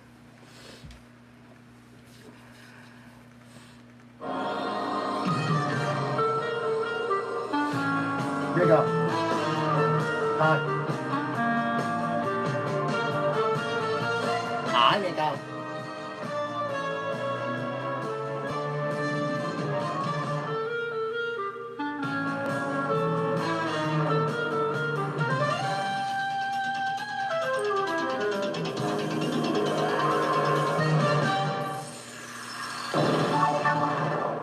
Just one MeTV. Been a long while I've lost for that little guy. Half. Now Christopher Sanchez has to complete this entire inning to get to that 41 2/3 innings pitched. Unless he gets an out and then they relieve him. What? Which I don't think is going to happen. The 0-1. Uh-oh, this ball's hit high to left field. Did he get enough of it? Back to the wall goes Sosa. He's right at the wall. Hand against it, makes the catch. Wow. Nice job, Edmundo. That was Sosa close. gets back there fast. Now, he's playing pretty deep, so he gets back to the wall, puts his hand on the wall, and then makes the catch. 1 out. That was close. Well, and that is, technically speaking, 41 innings, which matches Grover Cleveland Alexander, of course. But the way they do these scoreless streaks is you have to complete the full inning, or if he were to come out with nobody on base, he would get credit for those outs recorded. Xander Bogaerts from the right side. His first pitch is a ball that's high. That was close, though. Did you think that was out off the bat? Thought it had a chance. Yeah, I did too. So I did really I. did. So did I. But luckily, I'm actually quite impressed with Edmundo, the way that he got back to that wall. The 1-0 misses away. Ball 2. It is a shorter wall there. It's 8 feet high in left field here at Petco, and if an outfielder's in the right position, you can rob some home runs there for sure. I definitely. don't know if Edmundo is quite to that level yet. The 2-0 pitch, that's taking all the way down the middle. But he got back there quickly enough that at least he's given himself a chance to be in position to make a play like that. Yeah. And I think this might be his first time playing back-to-back outfield. I could be wrong on that. He's getting some playing time out there. The 2-1 pitch, foul ball straight down. Count runs 2-2 here to Xander Bogaerts. He struck out back in the second inning. Sanchez been very efficient. The second inning had a little trouble. He went 11 pitches in the first. He did have 27 in the second, and then 11 again in the third. He's at 55 pitches so far. Playing Bogaerts to pull. 2-2 count. The pitch. Swing and a miss. And that's just almost unhittable down and away with that changeup at 87 miles an hour. 2 outs.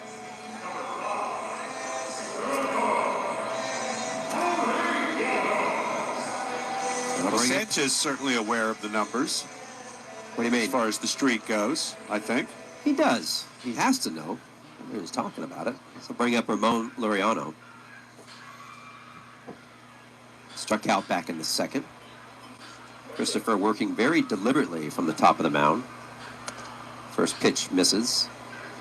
I think that would be a challenge, right, for anybody that has a streak that is so vocal, everybody's talking about it, to just concentrate on how you pitch, not try to get wrapped up into that number. Next pitch.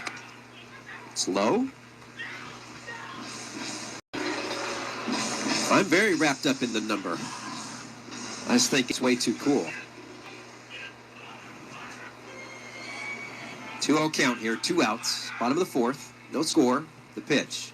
Ball's hammered down left field line. Is it going to stay fair? And it is. It bounces up against the wall. Sosa runs over into the corner, and that's a clean, sharp double by Laureano with 2 outs. Better not. Better not. Better not. Better not doing it, Padres. Ball was hit 109.7 miles an hour. Damn. But here's the thing. There is 2 outs, though. If Sanchez gets this last out, that means that he will break the scoreless. Which we've seen a bit from Christopher here today. That was a slider that, again, left out over the plate. Runner in scoring position here, 2 outs. Jackson Merrill, the hitter. First pitch misses away. Of course, everybody behind Christopher understands what's happening. So as an infielder, even though you're trying to knock everything down, there's a little extra from the guys right now to get on their bellies and keep it in the infield. 1-0 pitch, that misses inside. Count goes 2-0. And I think somebody's challenging. Pitcher's called the ball. The pitcher is challenging. Christopher. Christopher's going to challenge. I think he's wrong, but yeah, I think that's in. The call is confirmed. Philadelphia has 1 challenge remaining. 1 challenge left for the Phils. 2-0 count, hitter's count here for Jackson Merrill. He had a base hit back in the second. Laureano at second base takes his lead. Sanchez out of the stretch. His 2-0.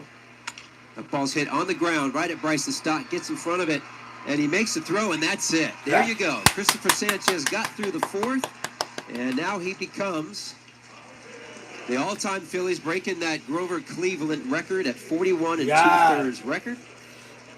Nice job, Christopher, as he gets through the inning. We'll head to the top of the fifth inning. The score is still 0-2. Thank you, Sanchez. He's done it. Sanchez has done it. Yes, he has. 44 2/3. Sanchez has done it. He's done it.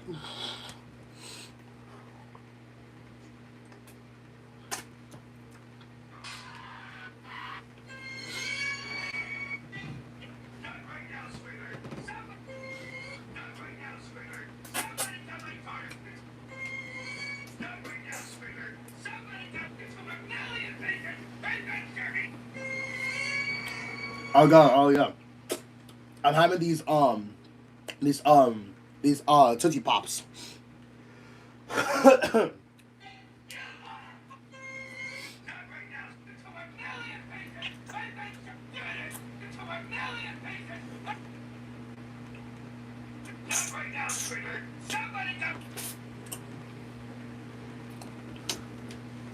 I haven't had these in a long.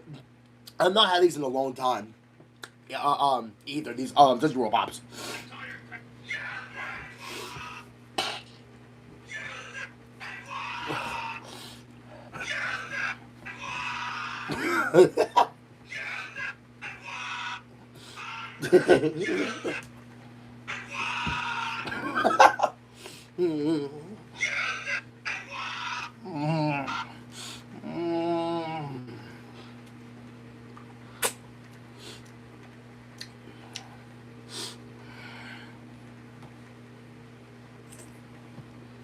Yeah, he has.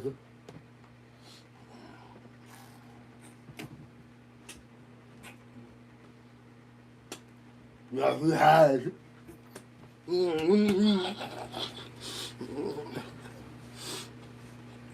And if you just joined us, Christopher Sanchez just got through the fourth inning, still has not given up a run, so he now owns that record for the Phillies with the most consecutive innings pitched without giving up a run. The 0-1 pitch misses away. Count runs 1-1. Alec Bohm now has 20 hits in his last 17 games. Next pitch. Ball's hit up in the air toward the dugout of the Padres. I think it's going to float out, and it does. Let's take 10 seconds for stations to identify themselves. You're listening to the Philadelphia Phillies Radio Network. WZXL Wildwood.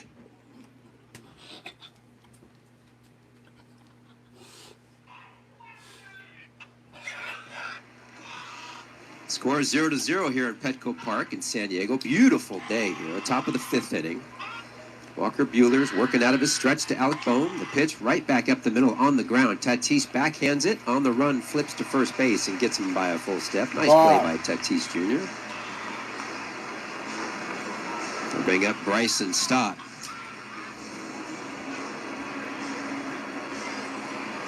That's one thing about Christopher getting through all these games that he's had. Now, the one thing to keep an eye on for me is, and what's more impressive almost, is the fact that he's gone so deep in the last 4 games. I mean, he's been over 7 innings in 4 straight games and a lot of pitches. First pitch to Bryson misses. I mean, if you just go back to 4 games, it was 97 pitches, 103, 108, and 96. And that only happens if Christopher is in terrific shape. The 1-0.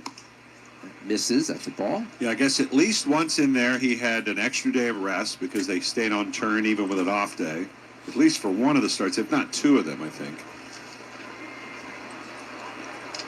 2-0 count. Pitch. Bryson takes it.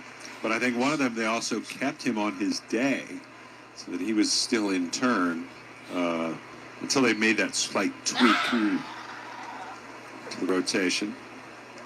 2-1 count here to Bryson. Pitch is hammered on the ground over to Tatis. He moves to his left and throws him out at first base. 2 ground outs today for Bryson Stott, both at second base to Tatis Jr. Not a whole lot going on for the Phillies right now on offense, and I know we've said that a bit here of late, but last night a lot of really hard contact against Vasquez. Well, yeah. So Buehler's gotten some hard contact, but when it has been hard, most of it's been into the ground. Yeah. It did help that his last inning in the 4th, he only had 5 pitches. 5? JT Real Muto will step in. First pitch swing and miss. Strike 1.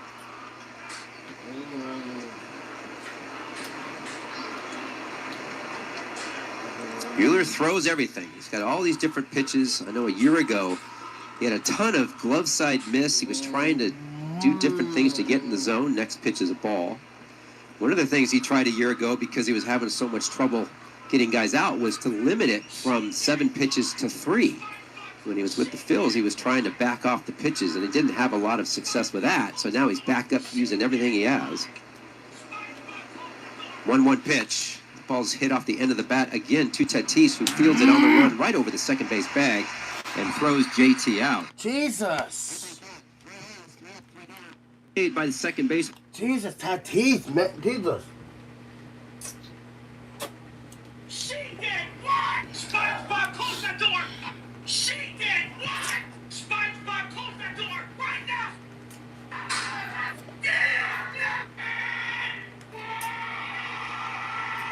SpongeBob, close that door right now!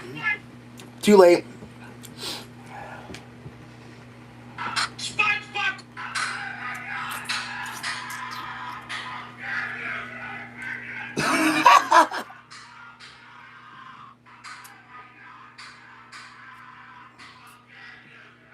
How dare you? How dare you? You're a pig. Not quite.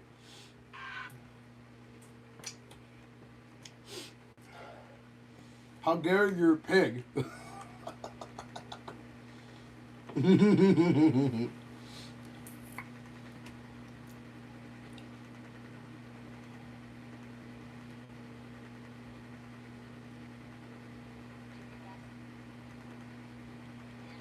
How dare you? You're a pig.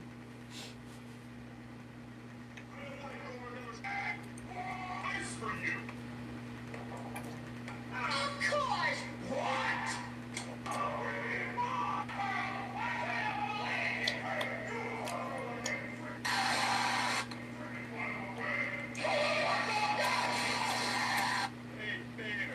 Will my bestie like everything fun? Thank God.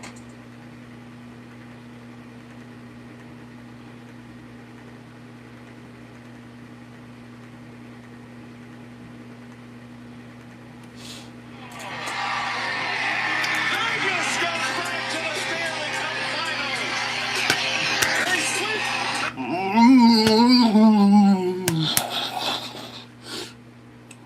this trophy-winning Avalanche in the Western Conference Final.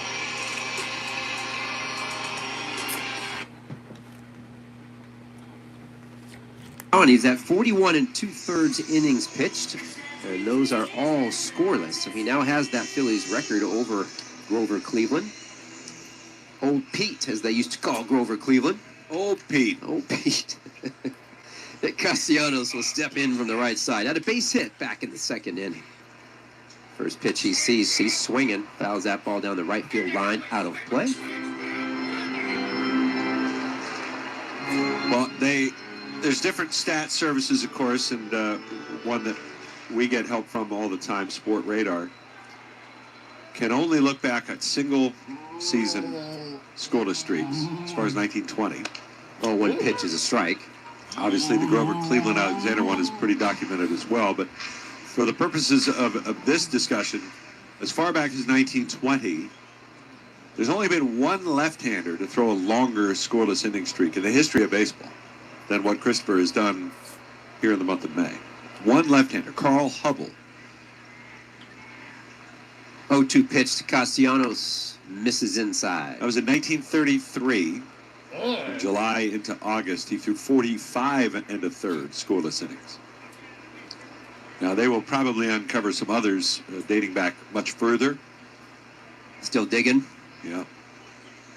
Pitch to Castellanos, How is that not a strike on the inner half? He misses at the ball. JT does not win a challenge.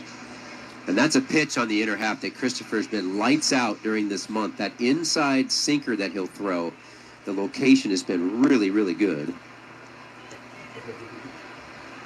And JT is going to call a timeout.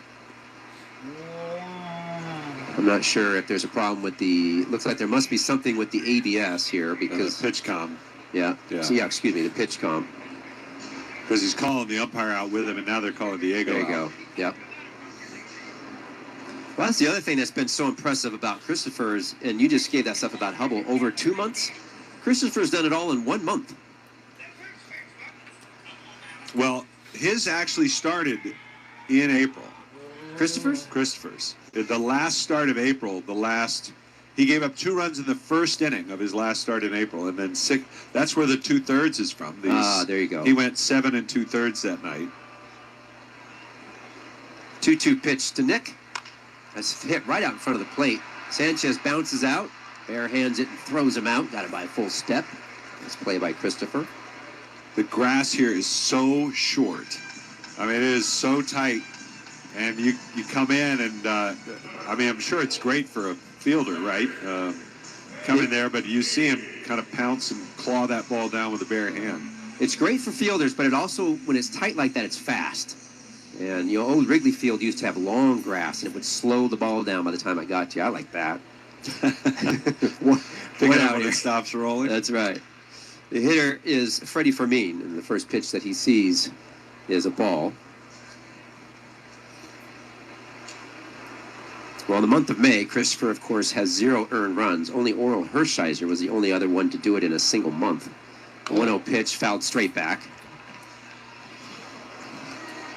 Yeah, we've referenced that duo, the Sanchez-Wheeler combination, a few times. Hershiser in September of '88, no runs allowed. Combined with Tim Belcher in '88, he had a 1.21 ERA. 1-1 pitch is a ball. So as a duo, they were at .49. And that's the best starting pitching tandem for a single month, with at least 25 innings pitched from both pitchers. Next pitch hitter for me is a breaking ball. That's in there for a strike. And there's actually 2 current tandems on that list. The Sanchez-Wheeler one, but also Mizorowski and Kyle Harrison. Oh, sure. The month they're having in Milwaukee. 2-2 pitch. He misses. Full count. In fact, their combined ERA going into today was lower than that of Sanchez and Wheeler. Really? Yeah. .61. Oh, that's a tough combination. 3-2 count here, 1 out.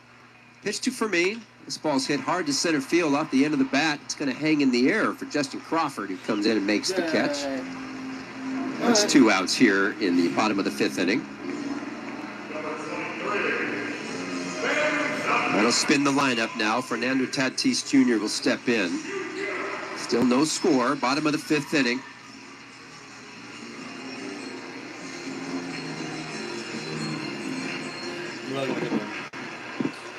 Had a single and a stolen base in the first. Struck out in the third.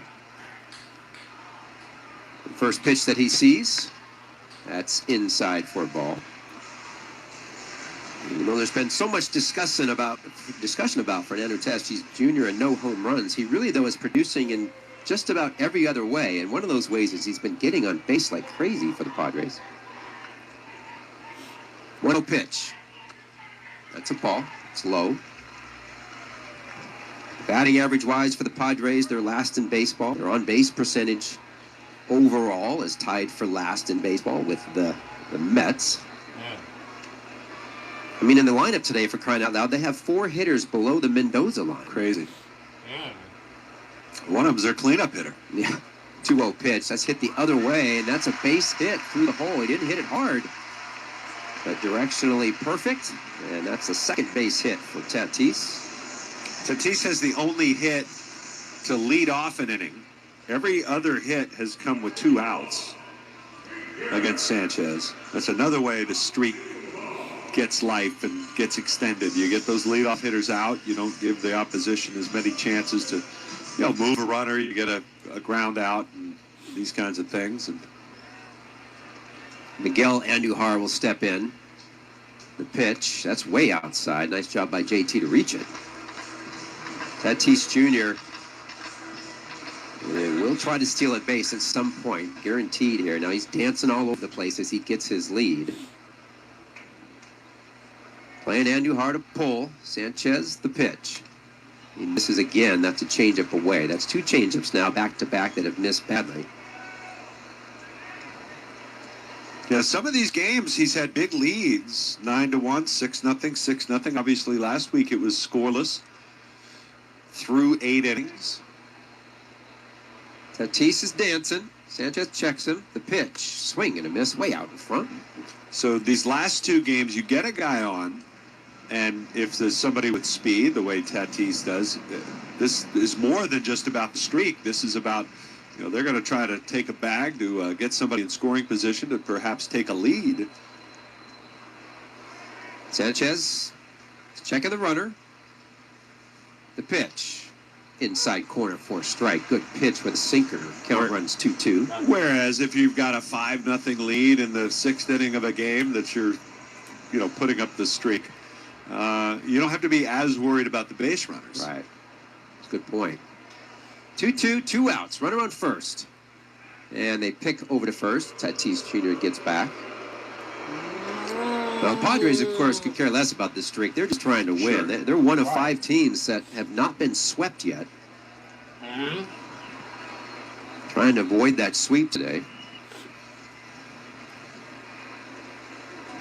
Sanchez out of the stretch. Tatis dancing at first, not going. The pitch, swing and a miss on a changeup. I think that was 4 or 5 straight changeups in a row. Terrific strikeout by Christopher Sanchez. There you go. That's 42 2/3 scoreless inning by Christopher. And now we'll head to the top of the 6th. It's still scoreless. Yeah.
Berge Chevrolet of Plymouth meeting for their support of the White Marsh Girls Softball League.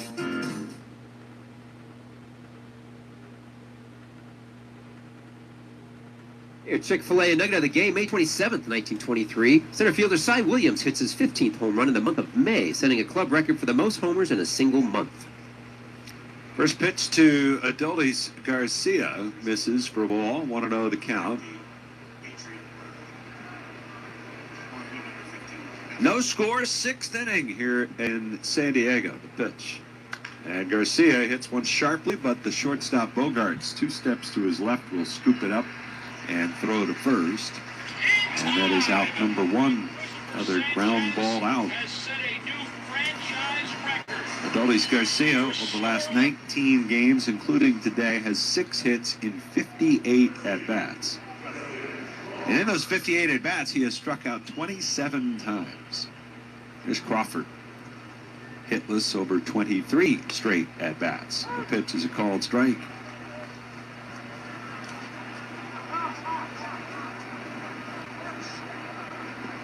Adrian Morejon, left-hander, is warming up the pitch. And that's outside.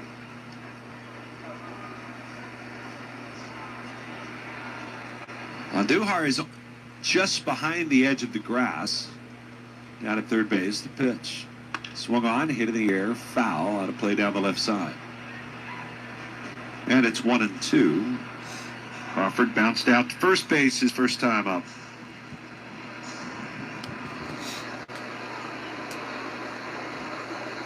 Outfield shade the other way.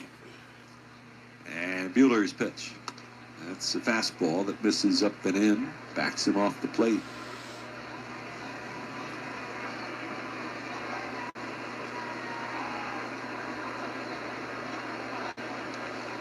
The 2-2.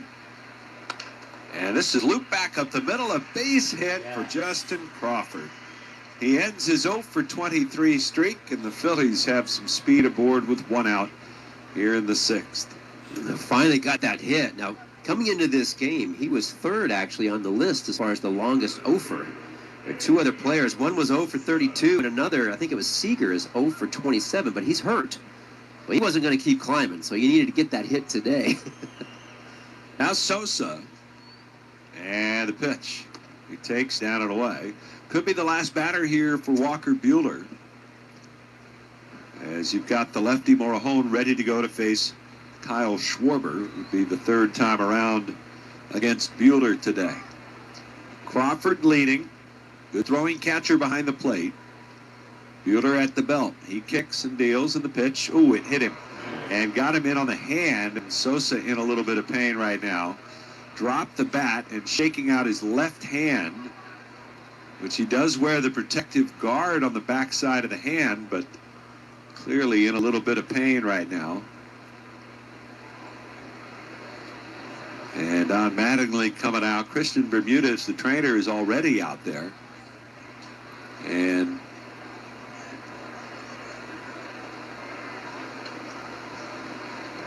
It's hard to see what they're looking at, and part of the reason is because Edmundo doesn't want to show him. He just wants to go to first. He doesn't want to come out of this game. Well, you're already down one outfielder. Although Don Mattingly did say if push came to shove, he thought, if it was one of those days where we absolutely needed the game, Brandon would probably be in there. But, well, Schwarber is due up. And you look at that, it's almost like it hit the knob of the bat there. But Shh, quiet. Greg Stammen is going to come to the mound and get the lefty into this ball game.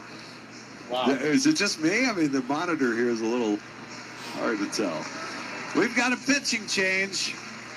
It's brought to you by Pennington Grass, the official partner of the Phillies grounds crew. Scoreless game back to San Diego in a moment on the Phillies radio network.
Nico.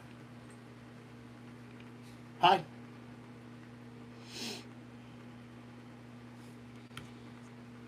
Adrian Morejon is on in relief. Yeah. 25th appearance for the former National League All-Star. Last season, an All-Star campaign for him. 4-1 record. And coming on here to face the lefty Kyle Schwarber. Lefties are hitting just 136 against Moreau. So far this season, Phillies and Padres are scoreless here in the 6th inning. 1 out, 2 on for the Phillies with Crawford at second, Sosa at first. Morejon kicks, spins, chases the runner back. No throw. Remember now, the catchers for the Padres are great throwers, very good defensive catchers. Plus, it's an open throw, so it'll be tough to steal. Schwarber faced Morejon, had a single to left off him yesterday. The pitch swung on, fouled back. Ball's up in the zone. Good pitch to hit, just missed it. Hard thrower, sinker runs 99 miles an hour. Has a slider, changeup, four-seamer. First at-bat of the day for the Phillies with a runner in scoring position. Scoreless in San Diego. 0-1, Morejon ready. The pitch swung on, fouled away. 99 on the sinker. Damn. For the 27-year-old. 99. Last year was brought into 75 ball games. Pitched to a 2.08 earned run average. Damn. Come on, hit a home run. He's ahead of the count. No balls, 2 strikes on Schwarber. And the pitch. It's down and away. 75 games, you said. Well, I'm curious your thoughts on what's an exorbitant amount of appearances, like in a season. I mean, is that? I don't think that's outrageous. Okay. But it's more than 15 more than he had ever thrown. Yeah. 1 ball, 2 strikes. The pitch. Schwarber fouls it away. 73 2/3 innings. A little bit of a jump over the prior year. Schwarber has had some success against Adrian Morejon, however, with that base hit last night. Schwarber, 4 for 9 off him. Really? 4 for 9? It's not too bad. 1 ball, 2 strikes, 1 out, 2 on. Scoreless game. The left-hander ready. Looks back at second. The pitch. Breaking ball just missed outside. Schwarber wouldn't bite at it. And the count level at 2-2. They've got Bogarts trying to sneak in behind Crawford at second base. The shortstop playing right up the middle. Tatis in the hole at second base. Come on, hit a home run. 2 balls, 2 strikes. The kick, the pitch. Check swing. It's down and away. And the count is now full at 3 balls, 2 strikes with Turner waiting on deck. 1 out, huge spot, 6th inning. And the home run leader in baseball is standing at the plate. Time called by Schwarber. Don't swing, just let the pitch go. Lifetime here at Petco Park, including the postseason, 11 homers in 27 games. Damn. Just let the pitch go and don't swing. 3-2. Morejon looks back at second. He kicks the pitch. Swing and a ground ball through the right side. That's a base hit. Crawford around third. He'll be waved home. The throw from Castellanos is late. And it's an RBI single for Schwarber, and the Phillies take the 1-0 lead. Around the third goes Sosa as the Phillies are on the board, and it's Schwarber delivering the game's first RBI. Yay. It's a job by Kyle Schwarber just to battle through here, and it's surprising to me. Morejon gives him a slider and just hangs that thing up there for Kyle. It's slow, it speeds up a left-hander's bat when you do that, especially for a guy like Kyle Schwarber, who's pretty heavy pull-oriented. Now Trey Turner. Runners on the corners. They creep in on the infield, not all the way. You've got Sosa as the runner at third base. And the pitch. Turner swings, hits a high bounder towards short, fielded by Bogarts to second. 1, no throw to first, and another run is home. Hit so softly it was going to be darn near impossible to turn 2 on a guy like Trey Turner. Which is really, to me, a poor decision by the manager to play them back for that reason. Just because of what happened. Like, your shot here, you can't score runs, you're the Padres. And you're going to give up a run there with the fastest runner at first base. You got to play all the way in and nail the guy at home. Poor decision by the Padres. So here's Harper with Turner aboard at first. Morahone is going to throw over that way. Turner still getting those sliding mitts situated over there, the big blue oven mitts he wears.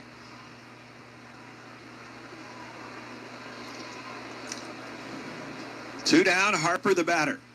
And Morahone delivers, and the pitch is up high. A fastball that hit 100.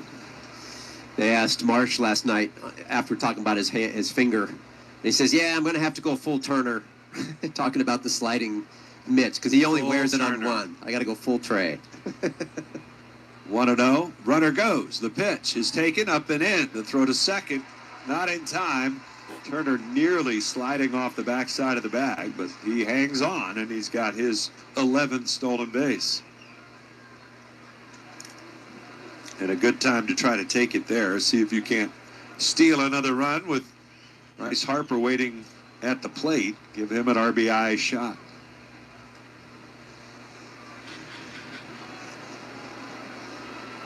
Two and 0 count.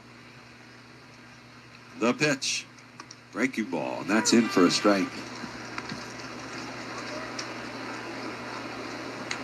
Laureano a step to the line and left. Center fielder Merrills shaded towards left center. Castellanos alone and straightaway in right field against Harper. The 2-1 pitch. Fastball, strike two. Phillies have gotten 2 runs on the board here in the 6th. It was a Justin Crawford single up the middle, snapping an 0 for 23 streak. They got this rally started. The 2-2 pitch. Harper swings and hits a rocket into the glove of Morahone. I mean, an absolute seed into the glove of the left-hander who somehow made the catch. Wow. Sides retired, but the Phillies get on the board. 2 runs, 2 hits, 1 left. Middle of the 6th, Phillies 2, and the Padres nothing. You suck. I mean, it wasn't Harper's fault, but the fact that he hit that ball hard, bruh.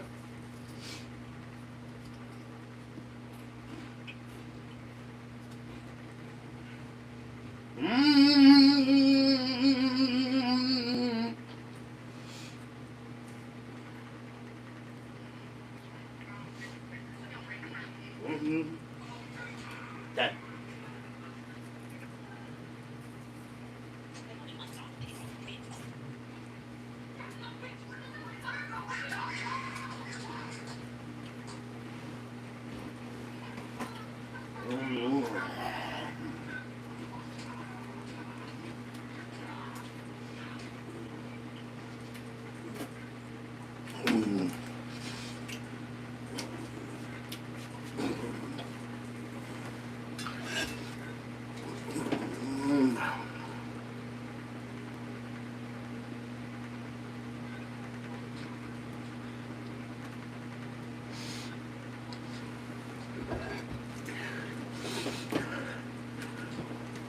Excuse me. That. That.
Dead.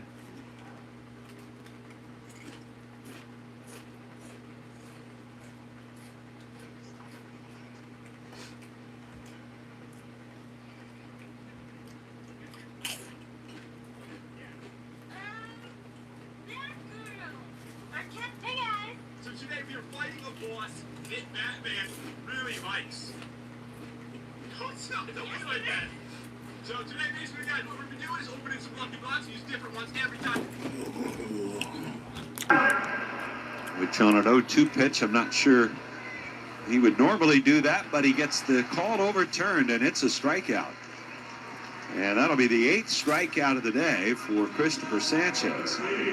It's interesting at this point of the season, watching the ABS challenge, I start to look at some of the hitters, and I'm like, do these guys really know the strike zone as well as they think they do? Because I don't think they do. Yeah. It tells you a lot maybe why some of the Padres hitters are really struggling.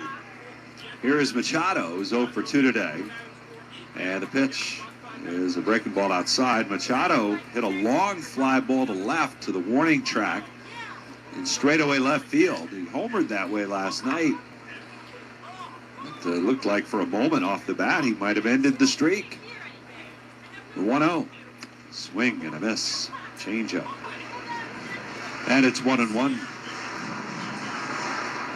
It's also popped out to first base. That came as the final out of the first inning with a man in scoring position. Sanchez with a 1-1. And a swing and a high drive, right center field. Crawford back into his left, onto the track, nearing the wall. Makes the catch on the run and crashes into the fence. He's down on the track, but he's hung on to the baseball. Justin Crawford with a sensational catch deep in the alleyway in right center. And Adolis Garcia giving him the Brandon Marsh treatment. He couldn't have been more excited about that. I mean, crashing into the wall. What a play by Crawford. Complete sellout. Just a complete sellout to catch that ball for his pitcher.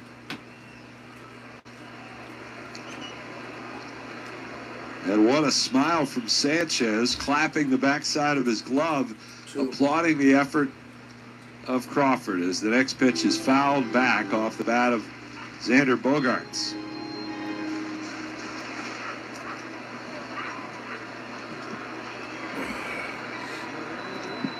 Oh, and 1 the count. 6th inning, 2-0 Phillies. And the pitch, swinging a ground ball towards the middle. Turner to his left, scoops it. Turns, fires, and he got him. Yeah. And it's a 1-2-3 inning for Christopher Sanchez. His second of the day, 6 scoreless so far. And we head to the 7th in San Diego. The Phillies lead it 2-0. Yay.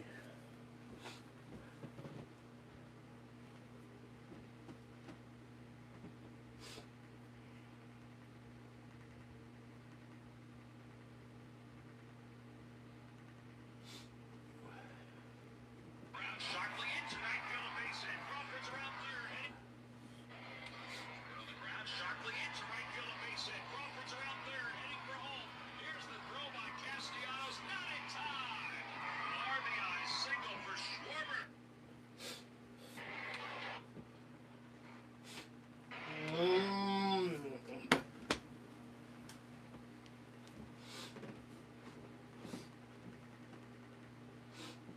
Yo, Justin Crawford is...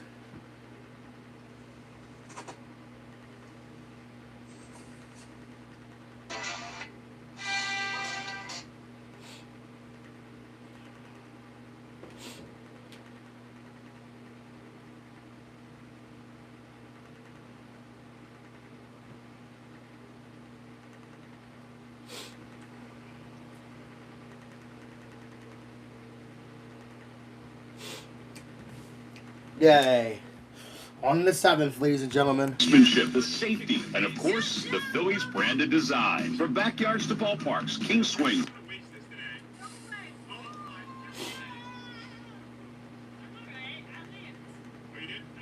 My face has been pretty.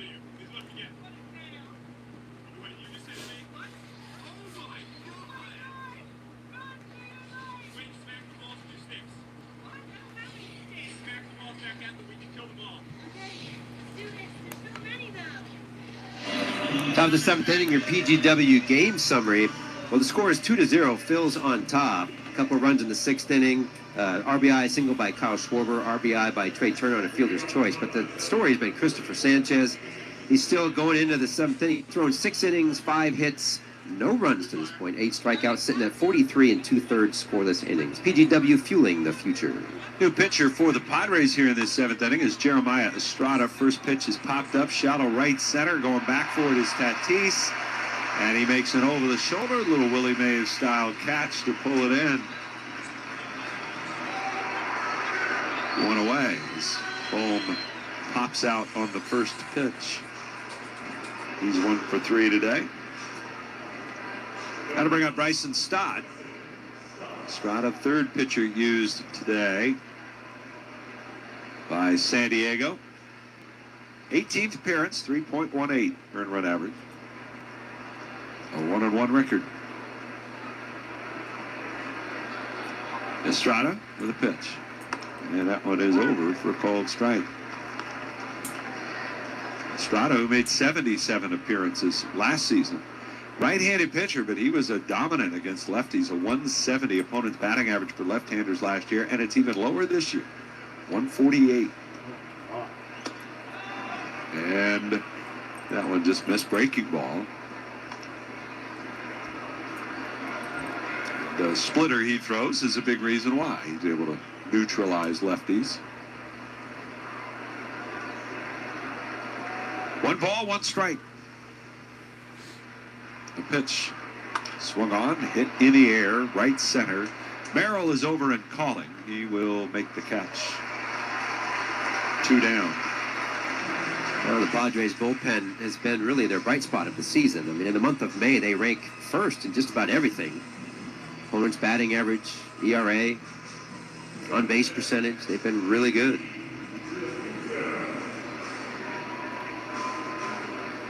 That'll bring up J.T. Realmuto. Phillies leading it 2-0 in the 7th. The pitch swung on, line towards right center field. That'll be in for a base hit. And over to stop it is Castellanos. And Realmuto with a single to right center. That'll keep the inning going for Adolis Garcia. Phillies will have the day off tomorrow and spend that in Los Angeles and face the Dodgers for the first time this year. Back at Dodger Stadium for the first time since the Phillies season ended last October. In that same stadium.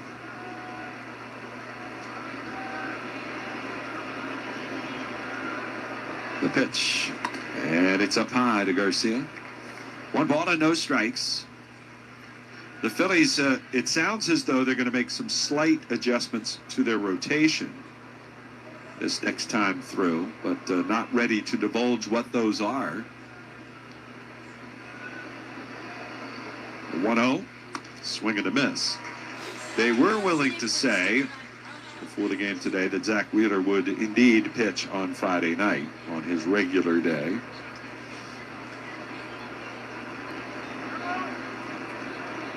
Do we know any of the Dodgers lineup? I haven't seen it. And I think they were somewhat TBA because of Ohtani's situation last night into today.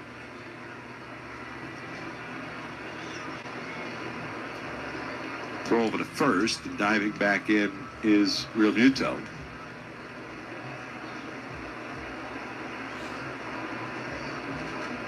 Well, we could maybe get to L.A. and watch that game if you want. You know, Tom, put the hammer down. We'll get up there and game starts. Don't give Tom any reason to go faster. The swing of a foul ball back into the screen. Probably won't make the game, but, you know.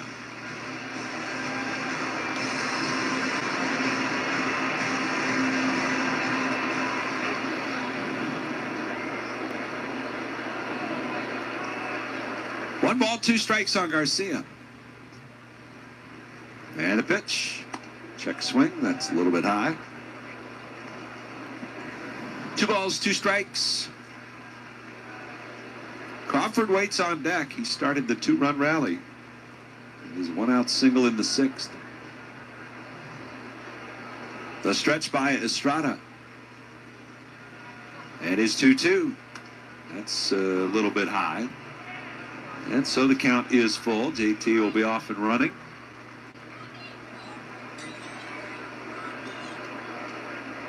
JT, who does not go full Turner, as you like to say. Only one sliding mitt for JT. 3-2, runner goes. The payoff pitch swung on and missed. He struck him out on a splitter. And Garcia down on strikes. Scored a 7-4 Jeremiah Estrada. Stretch time here in San Diego. We head to the bottom of the 7th with the Phillies leading it 2-0. All right.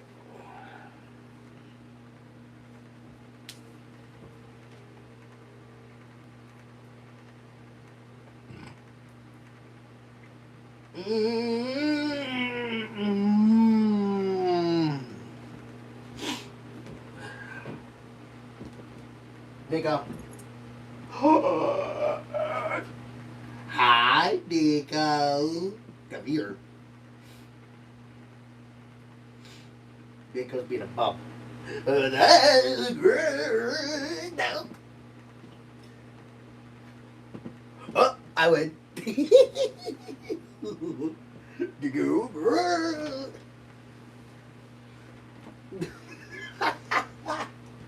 Oh, I win. No. Oh, man, really?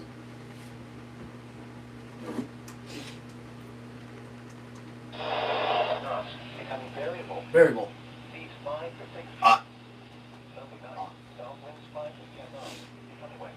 So what? Where's I went?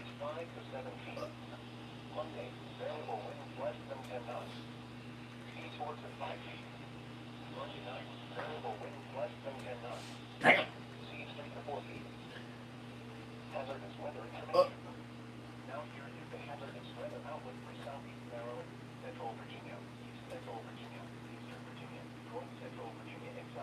Damn, 6?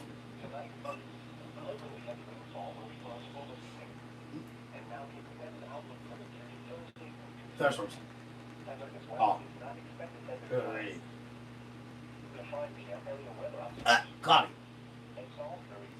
Oh, my God. Say 6. Say damn. Is that what that? 29. Okay. Damn. Light rain fog. Say 5. Say 3. Temperature's at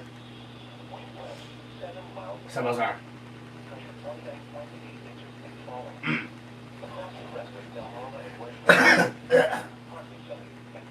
Say 7. Damn. 10 miles an hour. Damn. Say 9. Say 6. What, man? 80. 80. Say 3. 10 miles an hour. Say 8. Damn. 10 miles an hour gust way through. Damn. 81. 82. 50 miles an hour.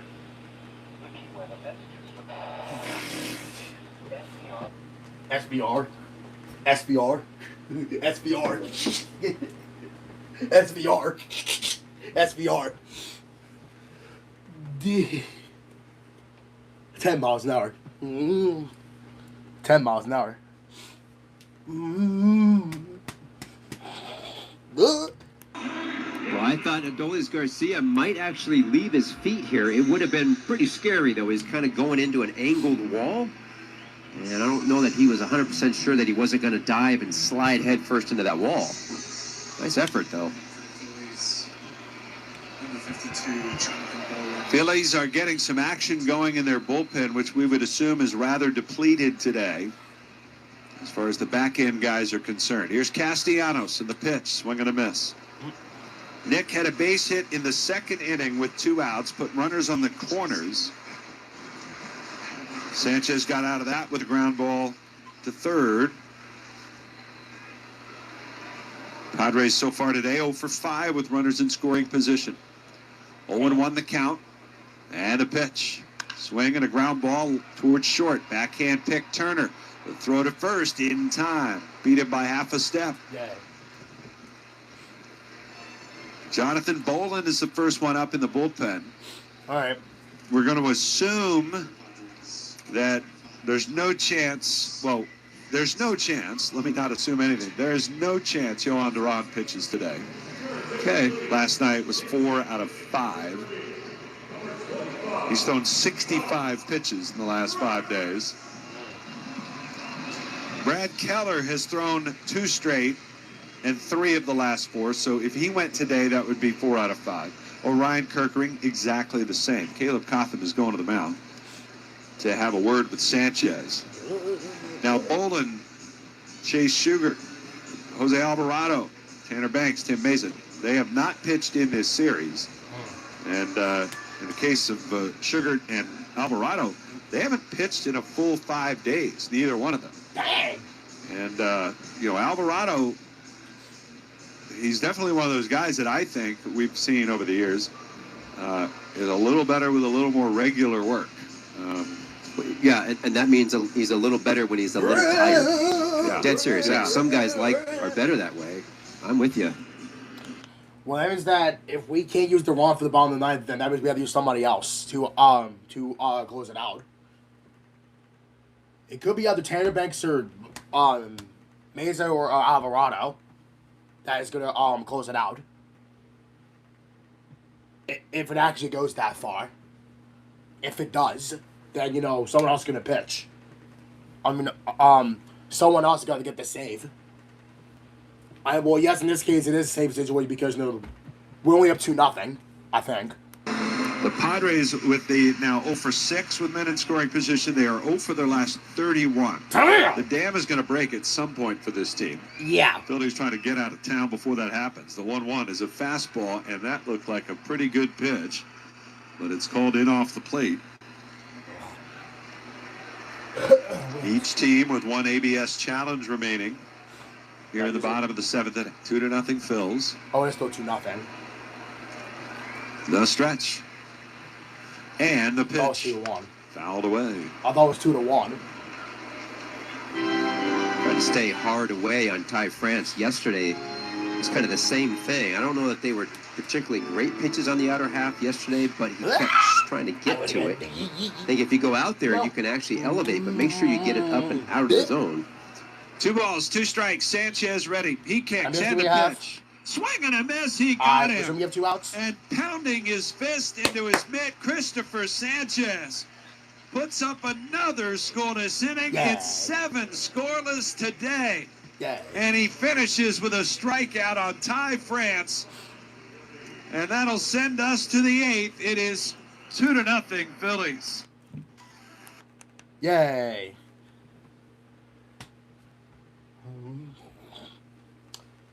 I actually forgot to cheer, but what else because I was talking. No. I was talking about I forgot what I was talking about. But yeah, if it makes it far, someone else got to close it out.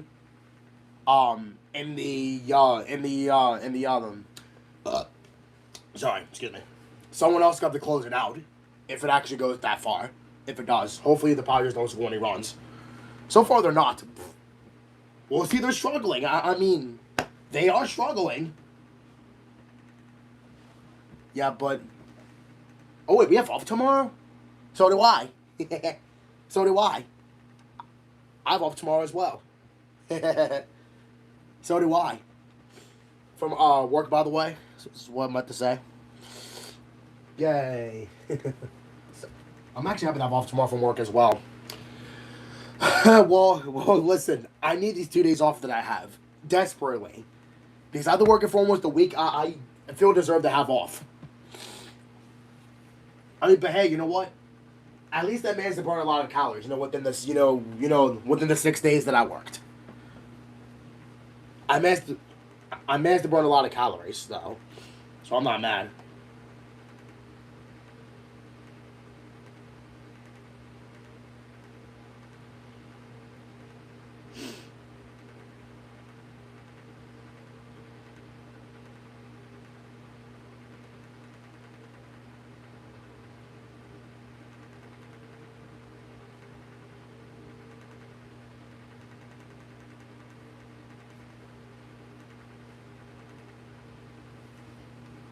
South Jersey's home of the Phillies, WZXL Wildwood. Oh, wow. Ooh, double.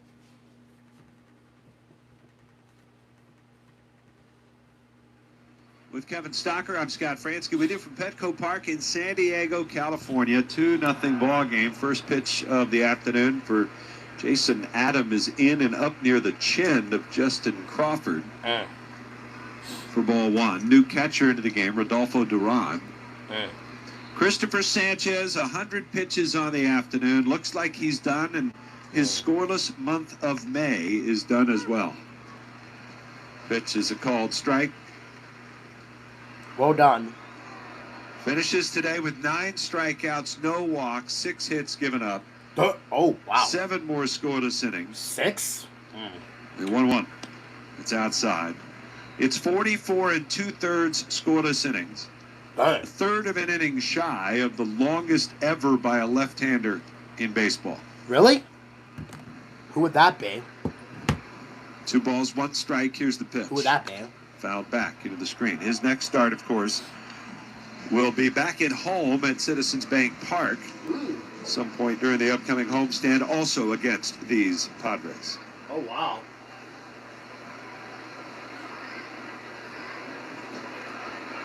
Two and two the count, and the pitch. Swung on, lifted in the air to left. Towards the line goes Laureano. He's waiting, and he's got it. 1 away. The brightest baseball athletes from HBCUs are about to make history in Philly at MLB All-Star Week, continuing a legacy that runs deep. Catch the ABCU Swingman Classic hosted by Ken Griffey Jr. at Citizens Bank Park on July 10th. Visit allstargame.com for tickets. Christopher Sanchez now 7 shutout innings in 5 consecutive starts. So great. Wow. Pitch to Sosa is in for a called strike. Wow. Sanchez First pitcher in baseball to have 5 straight starts of 7 innings or better, regardless of the number of runs given up as Sosa takes high. The last major league pitcher to have 5 straight starts with 7 or more innings pitched was Ranger Suarez last year with the Phillies. Really? The pitch. Here's a swing and a high fly ball. Left center field. Laureano and Merrill. It'll be Merrill, the center fielder, to make the call and the catch. There are 2 down. Really? Ranger Suarez, really? Huh?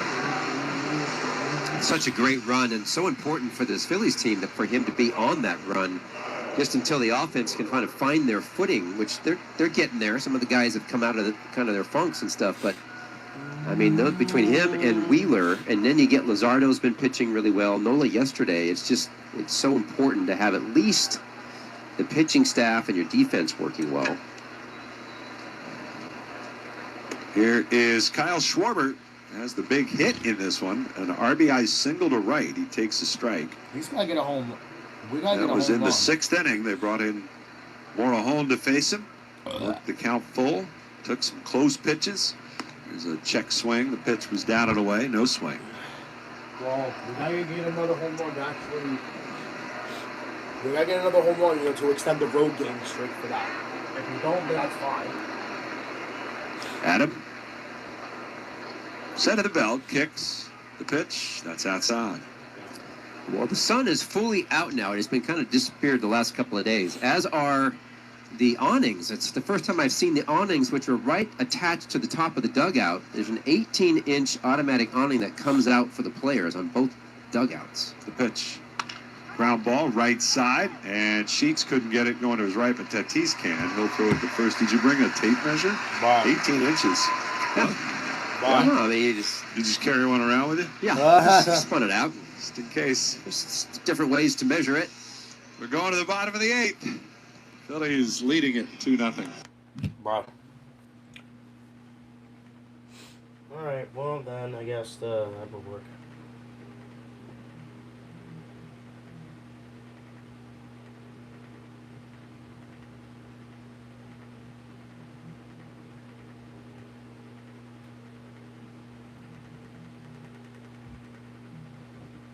All right.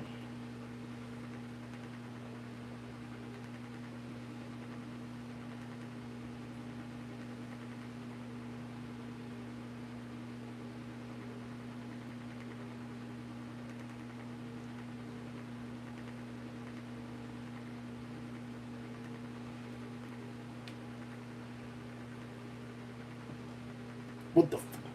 Move, you piece of shit. Piece of shit. Piece of shit.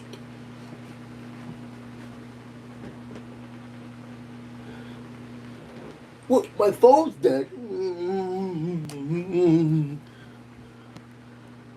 What? My phone's dead. What the? What kind of part is this?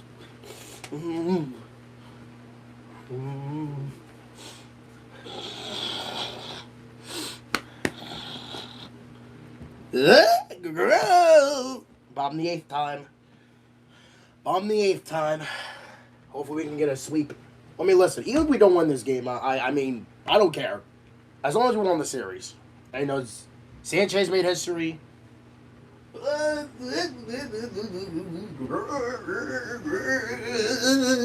No.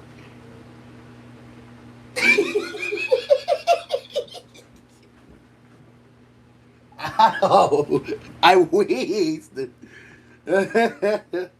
I wheezed. I would again, by the way. Oh yeah, guys, you actually see the drinks that I bought yesterday. Of course, obviously, I actually didn't mention yesterday. I bought well, technically last night, but still, I bought the zero sugar Mountain Dew I did it right. Zero sugar Mountain Dew and Pepsi, and then of course the brisk drinks. I actually love those. I love those. I prefer like in a can though. Well, because if you think about it, like can is actually less calories. Because I think can is only like 70 calories, but that one's 90. That's actually not too bad for, like a bottle of, brisk tea. That's not too bad for a bottle. 90's not, yeah. The pitch. Swung on, fouled away to the right side. He's done a nice job against right-handed batters. He has struggled with lefties, which follows the same pattern he had last year with Kansas City. Really? The Royals? Really? Who was Jonathan Bolin? 1 ball, 2 strikes. And the pitch. Swing and a high pop-up towards the right side. Foul territory. Harper gives it a look, but it's behind the Padre dugout and that 18-inch awning. I think they had their awning out yesterday for a time. Maybe it was just during BP. Oh. You know what? I mean, to be fair, I actually am gonna have to get used to these names that I've never heard of that we have in our bullpen. Like Tim Meza, Chase Sugard, Jonathan Boland, Brad Keller. Who else do we get that's in the bullpen? I think that's about it. I think that's what we have. Yeah, because I think we have a Tim Meza that's new. Jonathan Boland is new. Chase Sugard is new, and so is Brad Keller. I mean, well, he's not new to the Phillies, but he's not well. It was raining. Use precipitation. It's Okay. San Diego. It's not supposed to rain when you're, At all. Yeah, ever. Not while I'm here. Okay. Now we know what the real is. I got you. You always have to think about it when you try to think of the tarp. They do have a tarp here. You do? I just found that out yesterday. Oh, really? Yeah. I think 3-2 on the way. Swinging a ground ball towards short. Backhand Turner off balance. Strong throw on the money in time. Yeah. Boy, so many balls over there this week on that left side that I think Alec is going to cut off. He stops, and I don't know. I guess he's getting called off, or it's just out of his reach. It's just out of his reach. Yeah. I mean, those are the part of that is overlooked is that the hitters for the Padres, their swings, honestly, are so bad that they're getting sawed off, and so it's a full swing but not hit hard enough. It's deceiving. Here's Andujar, and the pitch. Andujar takes, and that just misses. Now, Bolin can get through this inning. There's one lefty to worry about, and that's Sheets. He's on deck. So that makes getting Andujar pretty important here. Okay. The pitch. And a check swing. It was up and in. Did he go? No is the answer at first. Ron Marinaccio is getting loose Who in the San Diego in the bullpen. world is he? Ron, And who's? if this 2-0 score holds through the 8th, It probably does. that'd be awfully nice. The pitch is a called strike, and now Andujar wants to challenge the call. Pitch is called a strike. Batter challenge. And it's a strike. Wait for the challenge. Wait for the challenge. And it is a strike. Told San you. Diego is out of challenge. Wait, hold on. Cue the Family Feud buzzer. Wasn't right, but hey. Wasn't perfect, but hey, it's something. 3 today with a pair of strikeouts against Christopher Sanchez. 2-0 Phillies lead, 8th inning. The pitch. Swing and a ball beaten down foul at the ground. And it's 2-2. Where's the tarp? It must be underneath or So something. there's an angle, the way the stands are in the left field corner. Yep. Angle up towards the foul line by the warehouse building. On the side wall, there's a small trap door that opens up, and the tarp is under there. It's under the stands. 2-2. It's down and away. There's no way that can be like a quick process. No, Open I the don't think it doors, is. But I've get it actually out. seen it pulled out once in my trips here over the years. That'd be tough to get a sponsor for that tarp. Right. When you're here in San Diego. Here's the tarp that never gets Never seen. comes out. Count is full.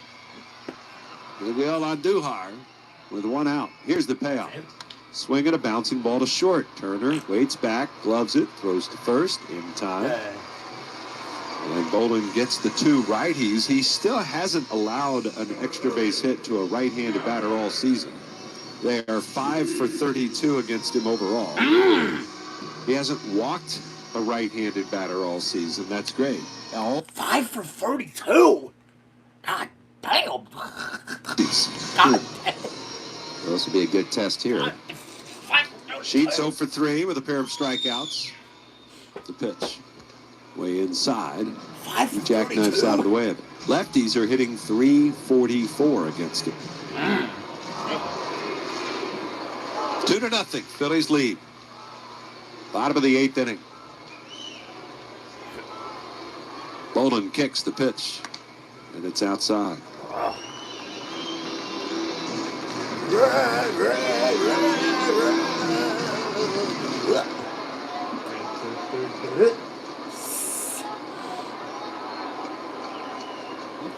The stretch and a 2-0 pitch. It's in there for a strike. The other thing that happened on my walk home last night is the freight train out here. A long freight train, and you can't get to the hotel until the freight train goes by. 2-1. Swung on and hooked deep but foul. So you were stuck, couldn't cross the street, Well, and in the rain. I just kept walking. Right, I kept walking just alongside the train. I felt like hopping the train, you know, do a little. Needed a train song to play somewhere in the background. In those games, I could see you hopping on those trains. 2-2. And it's Stay popped in here. up. Foul, third base side. Bohm going over. May have room. He does. Yeah. He makes the catch. And Jonathan Bolden with a scoreless 8th inning. 1-2-3 to retire the Padres. And we'll go to the night. The Phillies leading it 2-0. Yay. Bro, if we sweep the Padres, bro, I don't know what to feel. I mean, listen. The Padres are a good team, but right now they're struggling now. Right now their offense is struggling. And like even with a good record that they have, right now, they are still struggling on offense. And if I'm being real honest, I mean that's on them. I mean, listen, we're struggling too on offense too. So, listen, we are struggling on offense too. We are struggling on offense too. So, yeah, we are struggling on offense too. Yeah. And no, it is a good thing because with the Dodgers series, we're not facing Shohei Ohtani. Good. That was a good time for them to to use him as a pit. Wait a minute. Can you really pitch and hit like can you really pitch and hit at the same time? That's really stupid. If you ask me. To me, that's stupid. How can you pitch and hit at the same time? Like, isn't that illegal? Isn't that illegal for freaking baseball? Like, you can pitch and hit at the same time? But, I mean, to me, that's stupid. Like, that's gonna hurt your arms, bruh. That's gonna low-key hurt your arms. Which, I'm not wrong, like, that's gonna low-key hurt your arms. If you pitch and hit at the same time. Well, like, not like at the same time, but you know what I'm saying. Because here's the thing, like, the half inning you're gonna pitch, and this here's the thing. The first half you're gonna pitch, and then the next half you're gonna bat. That pretty much hurt your arms pretty much at this point. It does. To the Guardians and Gavin Williams. Here it's 2-0 Phillies. We start the ninth. Trey Turner, the batter. Ron Marinaccio, the pitcher, and the pitch is hit a mile down the left field line, and Wow. that ball is gone. Never mind. Off the third deck again, right down the line. Trey Turner absolutely destroys another one to the pull side. His second homer in as many days, his 7th of the season. It's 3-0 Phillies. There he goes. There we go. Bad head out. You got to sometimes get to How- the other how- extreme, and he's how trying far to was get the that? head out there.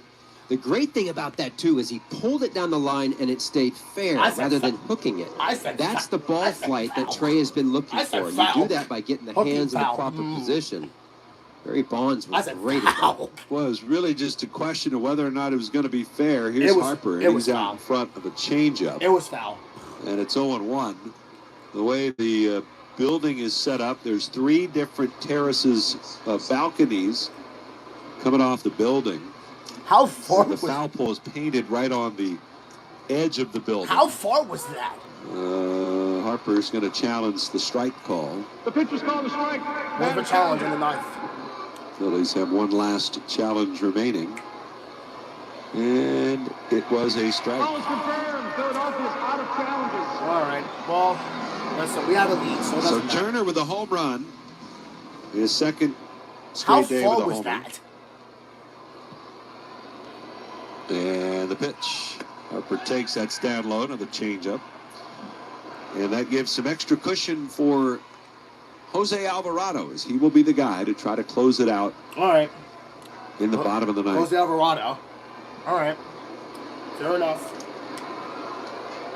1-2. Fair enough. The pitch.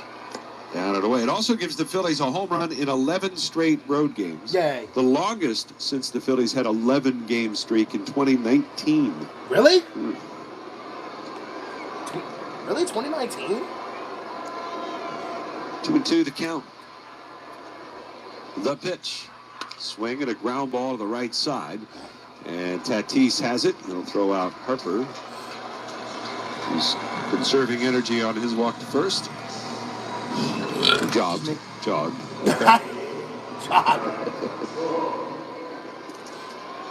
So that'll bring up Alec Bohm. All right. So it's going to be Jose Alvarado. It's going to close it out. 1 for 3 today. All right. So we didn't use Mesa, Banks, or Sugar either. We didn't even use those 3. Okay, so I guess that's fair because I guess give them more rest. Extra day off. Give them rest. Yeah, like that's the thing. Like we have not used those 3 pitchers yet, or well, reliever. I'm sorry.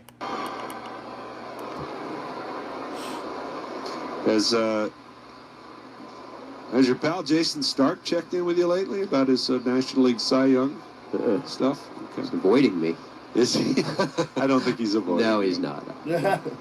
I think it's by month, so we just need to get to the next 44 month, and then 2/3. I think there'll And be now, a check-in. and now we can officially state that Christopher is doing something extra special. Yes, I guess. The scoreless inning streak. Yeah, it's- The pitch. Yep. It's fouled off. right. Yep.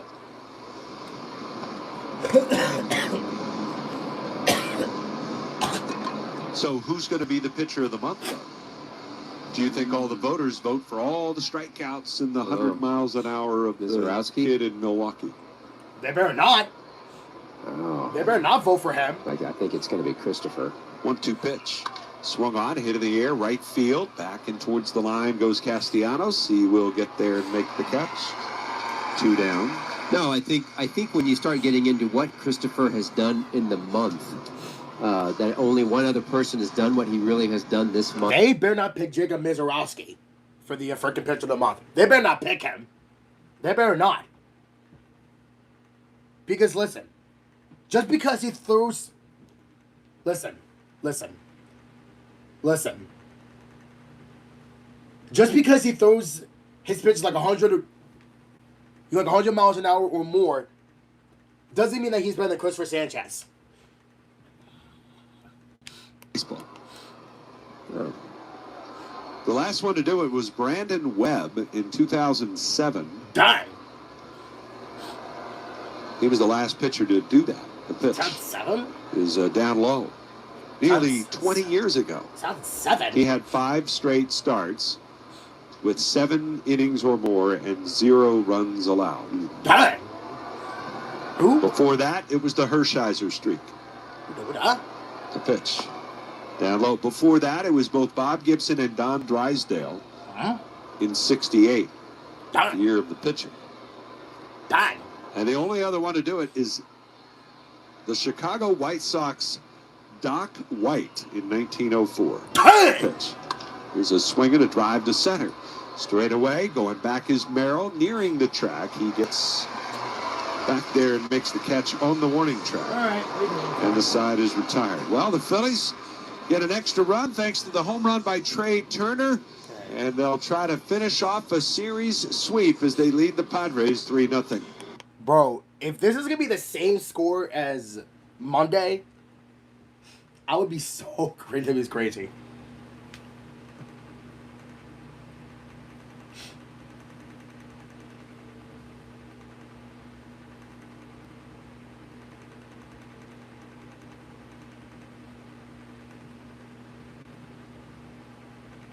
Bro, that'll be real funny if the Phillies...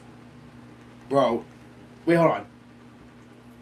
On Monday, didn't we win 3-0? I think.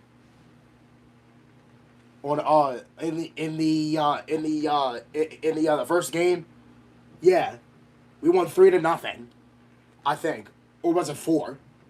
It was either 3-0 or 4-0. Let me look. It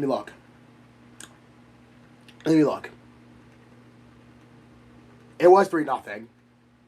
And it's the same score in it's the same score in this one, 3-0.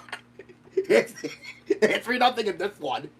If we win this game, winning 3-0, I'm gonna laugh. Well, I mean, we would win, but the fact that we won 2 games, because the fact that we're gonna win 2 games with the same score.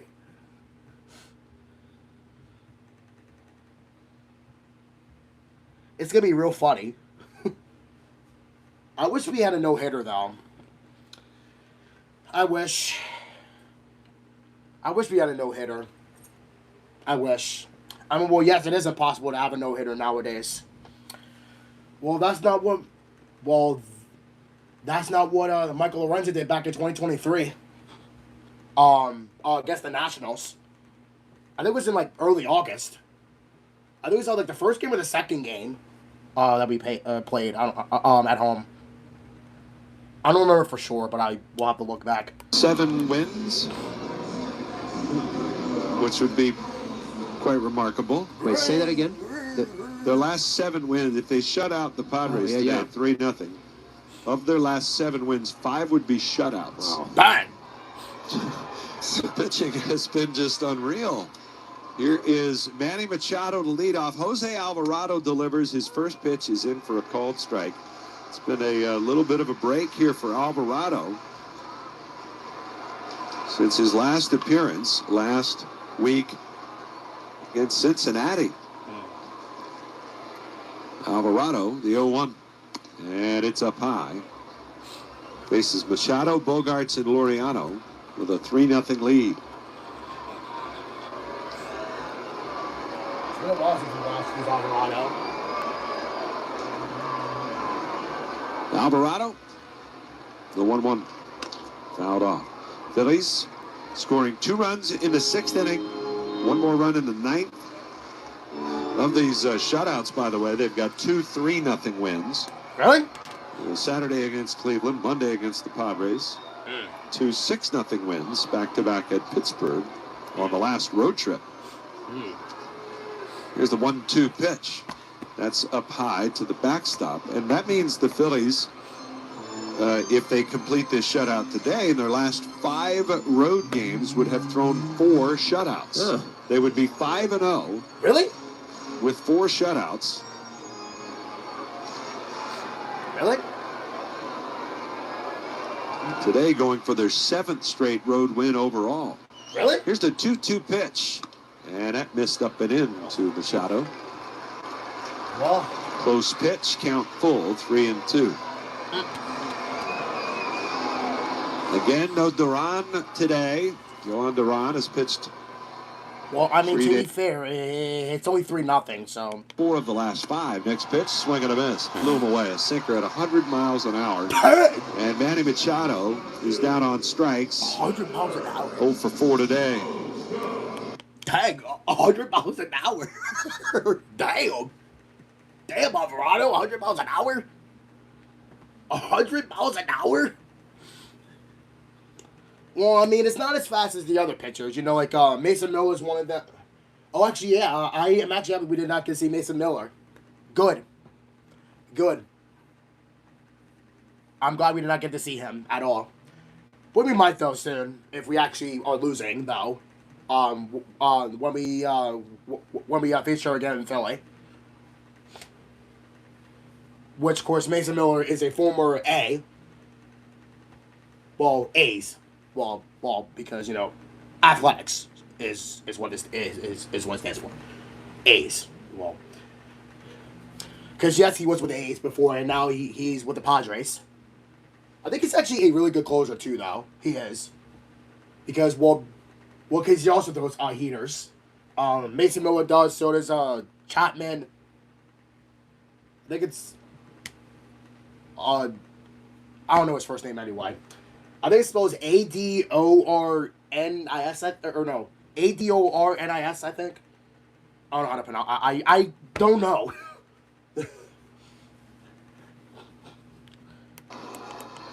Anyway. Today is game number 28 for Don Mattingly. Really? And it could very well be their 8th shutout of those 28 games. 2-1 pitch. And it's fouled away. The count 2-2. Damn. The way that sounded, I feel like the ball was crushed. I think it was. How far was that? How far was that, by the way? How far was that? It's 2 strikes on Xander Bogaerts. Alvarado ready. Oh, 3-2. Kicks and a pitch. Swung on, hit left side, diving for it. Bohm couldn't get it. And that's a base hit. As Bogaerts gives the Padres some hope here in the 9th. With a... It was only 382. It was only 382. That's actually not that deep, though. Well, I mean, in most ballparks, kind of, though. Well, I mean, in most ballparks, kind of deep. But if you go to Fenway Park, it's not. Or it is because because I think in left field they have the monster thing, which they've been had it, you know, ever since they opened it back in I think it was like in the 1910s when Fenway Park opened, and it is still there to this day, which I'm not surprised. Days, you would expect him to go since they're not holding him. The pitch is fouled off. Defensive indifference. I mean, why not? Well, the only reason I can think of is... Well, I mean, to be fair, we have a 3-0 lead because, you know, this is not the tying run. batter for the Padres. It's not the tying run. It's not. Merrill, the left-hand batter, waits on deck. If the game is still going after that, Nick Castellanos would bat. 0-2 the count with one out. A look at first. Now the pitch. Swing and a miss. Yeah. He struck him out. Yeah. And Alvarado, a pair of strikeouts around the one-out single, and the Padres down to their final out. Merrill has to get aboard to bring Castellanos up, representing the tying run. No. Here in the bottom of the ninth inning. No, we're gonna win. Merrill, who's got 2 hits today, a jam shot single to left back in the second, doubled to right in the 7th. Runner goes now. The pitch fouled back. And you see, makes that extra run, the home run by Turner. Obviously, it's a very different I think it's gonna be status of the game than in the bottom of the ninth inning. 100%. That third run on the board. Just let him go. 0-1 the count. Let him go. Just let him go. Runner will go again. Let him go. And Give it to the Alvarado difference. with a long hold. Clock is winding down to 2, and now the runner goes, and the pitch misses down and away. Don't matter. Doesn't matter. Yep. And Defensive we indifference. go stolen base there. Defensive indifference. That's what it means. Defensive indifference. All right. The count 1-1. Fair enough. Fair enough. The pitch. Swing and a miss. Fair enough. Cutter. And it's 1-2. One more strike to get, and then it's the That game over. same pitch, that cutter on the outside, but keep it down like that. Oh, no, I thought I had the phone. Just don't know that Merrill can touch it. Well, one more strike One to ball, get. 2 strikes. 2 outs. So look back at second base. Alvarado ready. The runner goes. The pitch is taken low and away. Don't matter. I don't know why they run. And no defensive indifference. Another one. And no defensive indifference.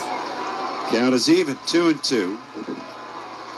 Phillies with his 3-0 lead, trying to pull off a sweep on the road in San Diego. Alvarado is ready. And his 2-2 pitch. Up and in. And now the count is full. And again, Castellanos, the former Philly, waits in the on-deck circle and no doubt would love the chance.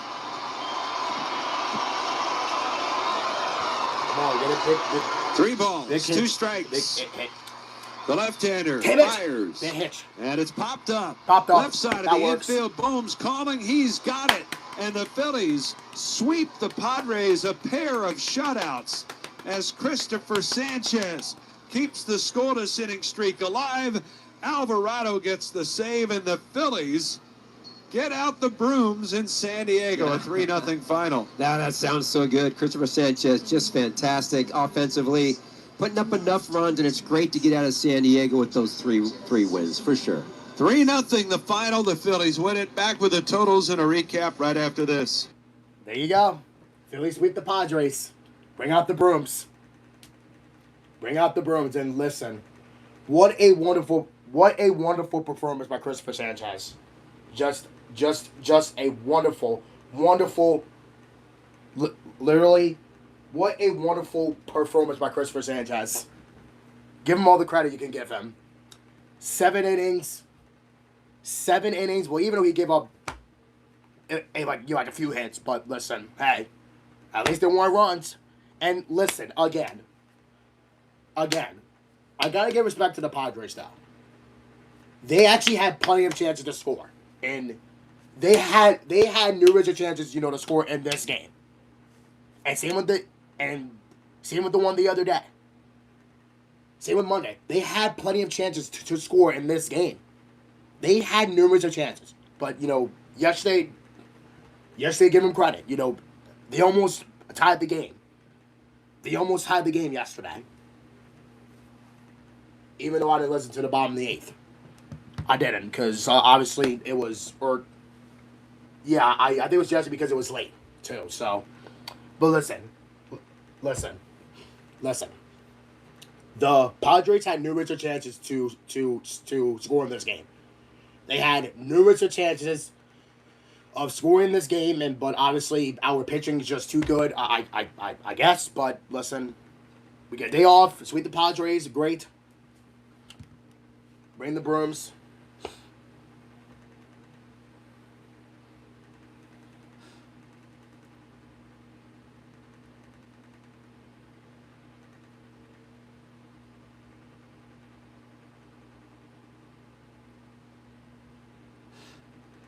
Bring out the brooms.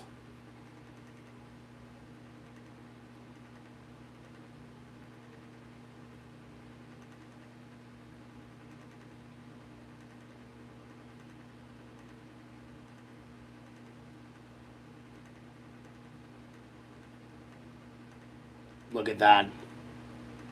Look at that. Phillies win.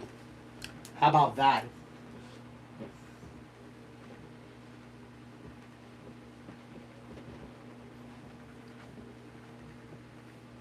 Look at that.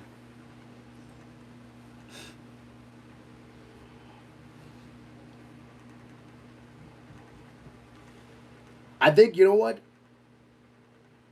I do gotta say the starting game is definitely Christopher Sanchez. It is actually most definitely Christopher Sanchez. Most definitely. It is gonna be most definitely Christopher Sanchez. Because you know what? Let's be fair. The Phillies.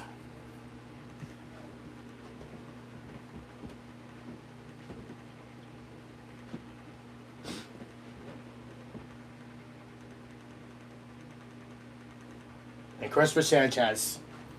Oh boy. Sanchez, dude. I like this guy. He is most definitely going to win the. Listen, he's really good.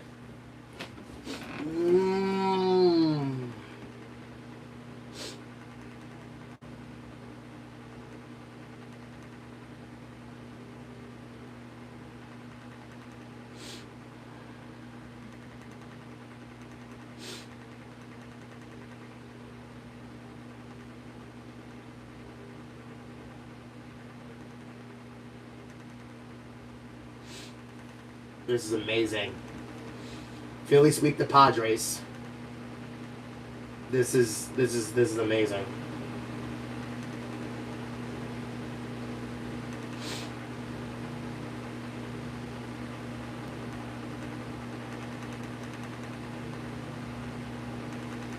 This is amazing.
Oh man, that was amazing. Christopher Sanchez did his thing.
Look at that. Now we're now 29 and 27. Look at that.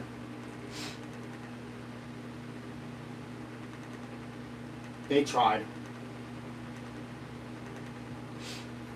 And now we're back to second place.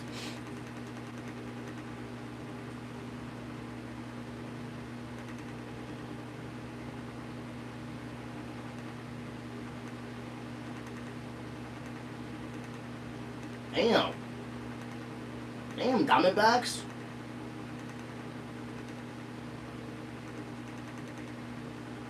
Wait, so we actually swept the Padres. That's crazy. But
there you go. Don't you freaking dare. Nigga. Nigga.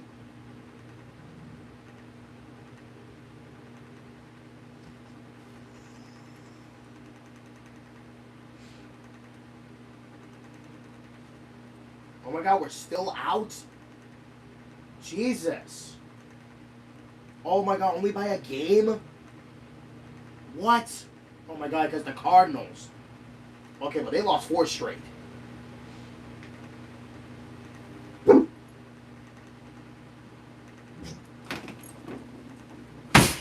Shut up.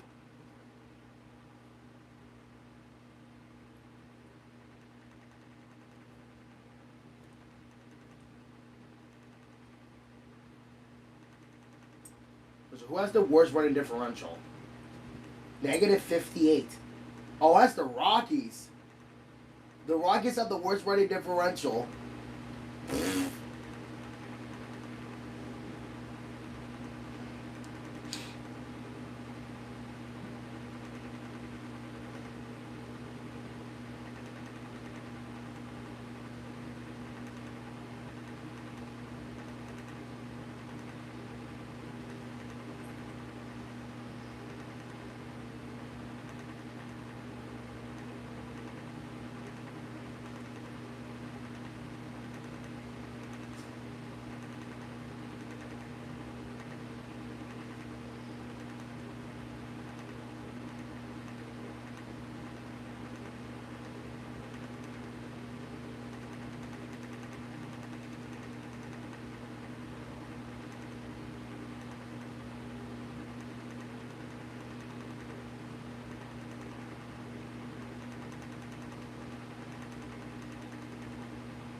Jesus Christ.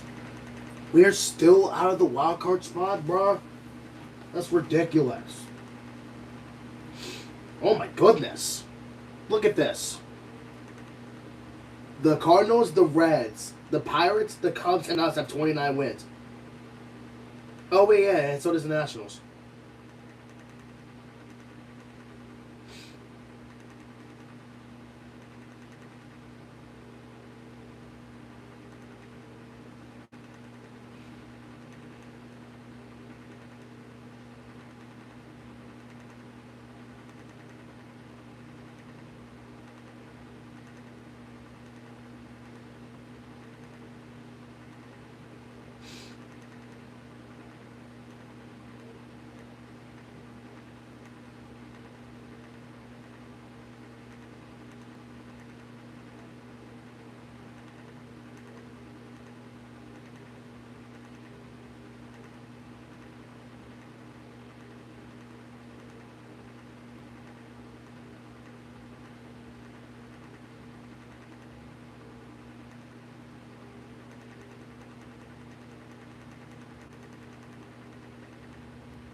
Why do I have to take it out?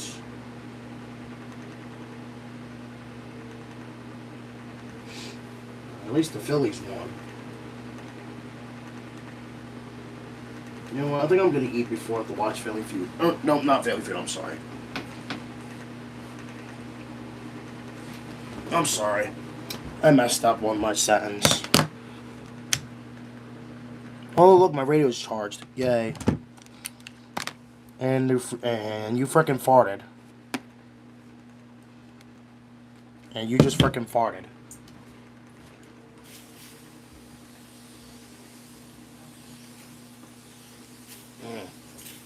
My goodness.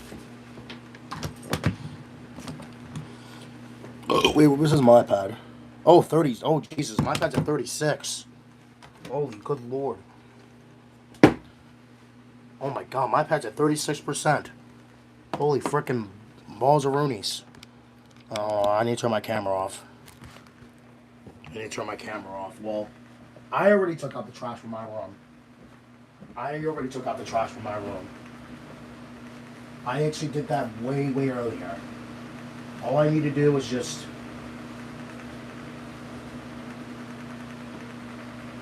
move!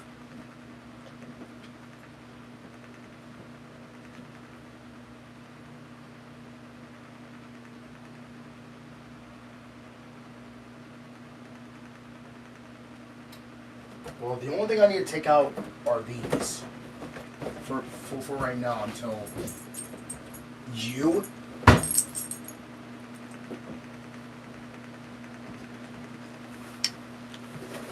Really need to frickin' move, dude. And do not go on my bed.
Time to go. I'm back. I don't know what I'm gonna eat. I don't know what I'm gonna eat. I'll probably eat a little bit later. I'm back.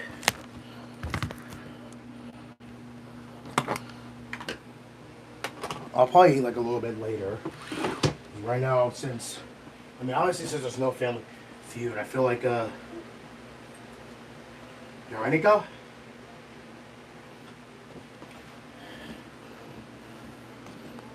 My phone is already about to kind of die-ish.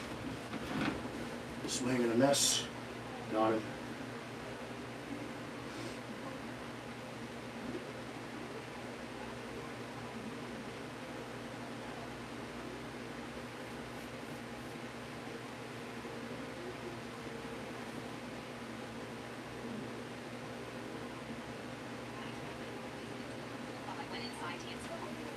I don't want to see this.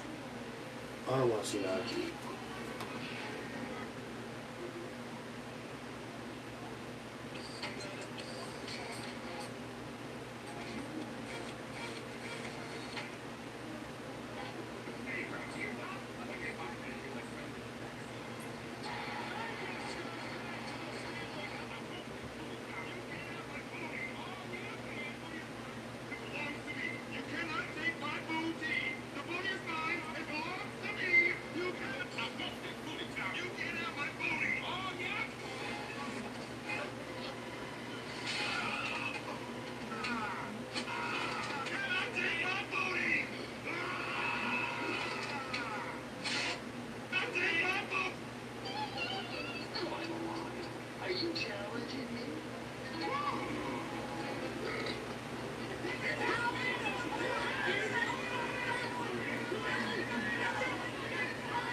Now I'm kick your little wiry ass. Bill framed Danny for hiding drugs on her.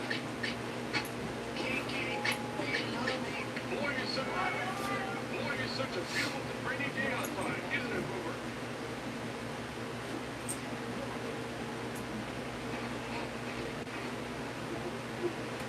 What are you doing, Nico? God, son of a sh-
Quakertown, PA.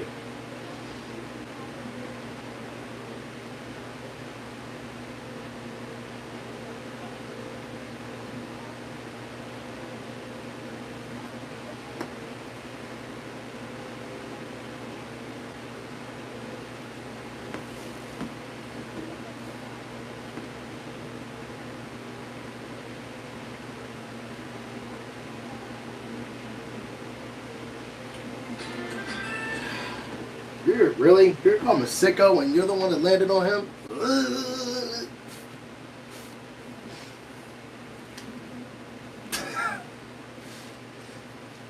Nope.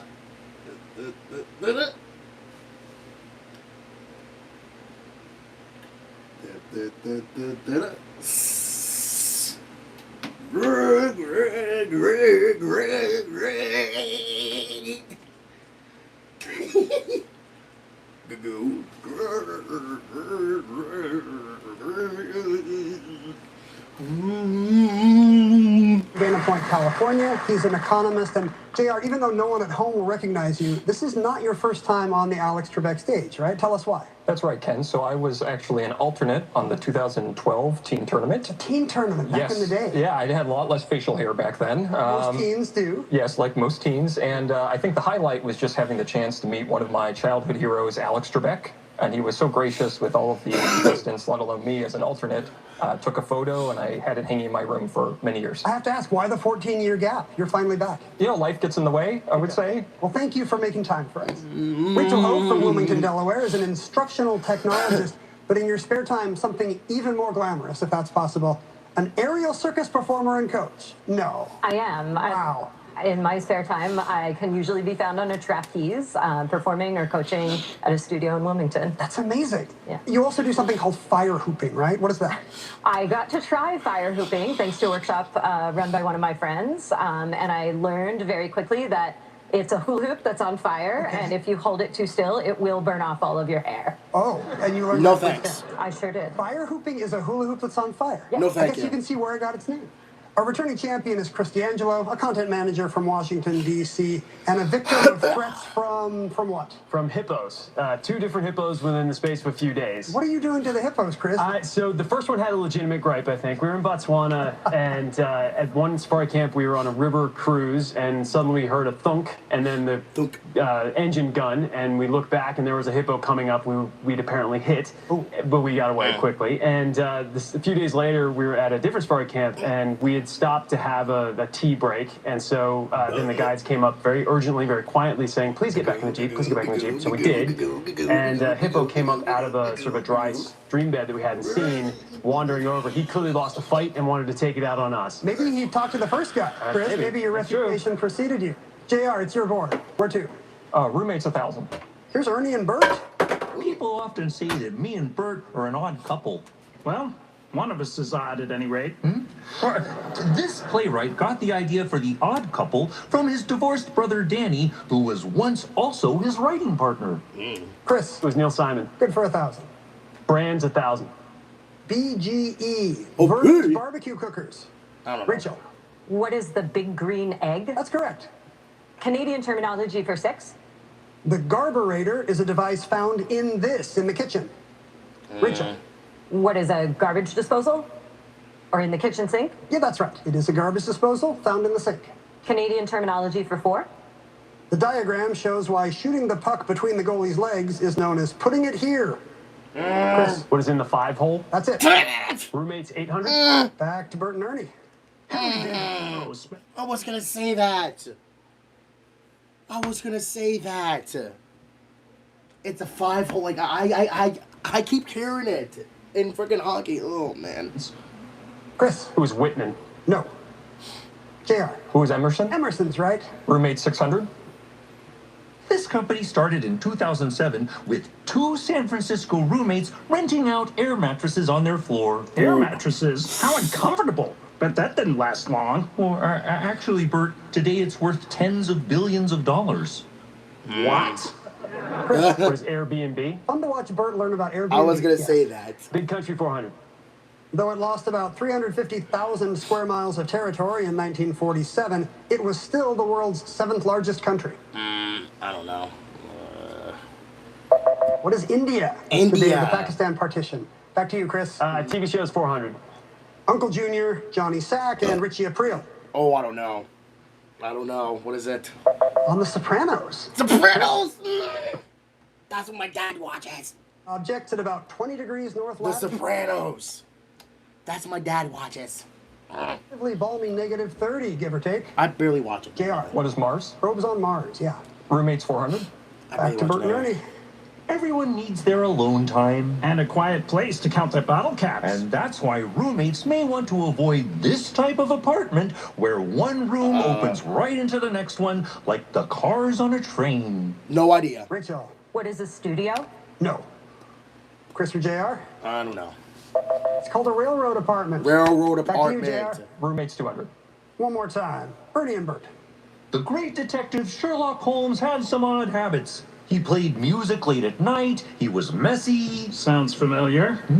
But just like me and my old buddy Bert here, Holmes enjoyed many happy years living as roommates in London with this good pal and roommate. Rachel. Who is Watson? Yes. Watson. Canadian for 200. It's not a loonie, a $1 coin. It's this slang word for a coin worth twice as much. Chris. What is a toonie? That is the toonie. Toonie. Big Country 200. Though it has only one official one, China spans 5 of these east to west. Rachel. What are time zones? Right. I was going to say The that. planet 200. With the symbol seen here, not to be used in your next paper in monthly notices of the Royal Astronomical What is Society. that? I don't know. JR. What is Venus? That is Venus. Venus. Final clue, TV shows by characters, Dr. Miranda Bailey, Dr. Joe Wilson, and Dr. Amelia Shepard. I don't know what that is. Rachel. What is Grey's Anatomy? That is the Grey's show. Anatomy. Yes, you're narrowly in third with 1,800. Grey's Anatomy. Or no. No. I'm sorry. Greg's Anatomy. I'm sorry. Greg's Anatomy. I've heard that show so many times, though, guys. I have. Yeah, like, I've heard that show so many times. I'm going to delete some recordings here. Okay? I don't need that anymore. I don't need this either. Same with this. I don't need that. I actually might watch it on the Xfinity stream, but I prefer doing friendly TV because obviously it's better. I mean, just because. I mean, I just don't want to. I just don't because I actually am gonna barely use that channel anyway. Me TV Tunes, unless if I plan to do something else. I would again. No, I would. All I missed. Am I recording Rawhide? Yes, sir. Well, I'll record this one just in case if I work next Saturday as well. Well, the final episode's June 6th. Yep.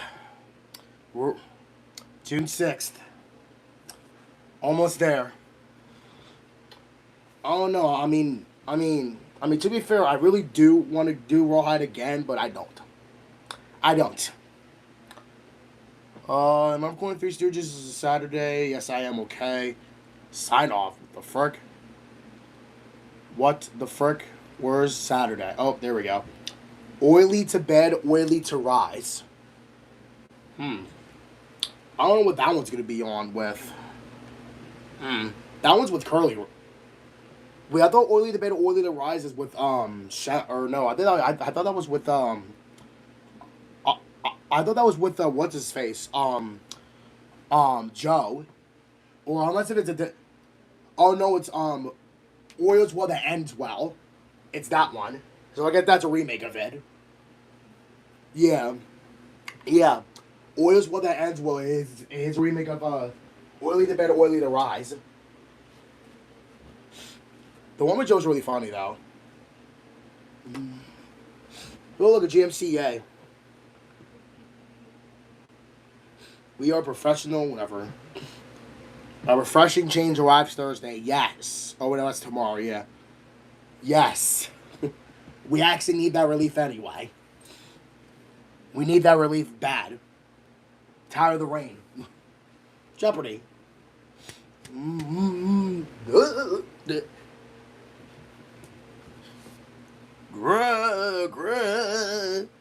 Pervigen for your brain. I win. Nico. Hi.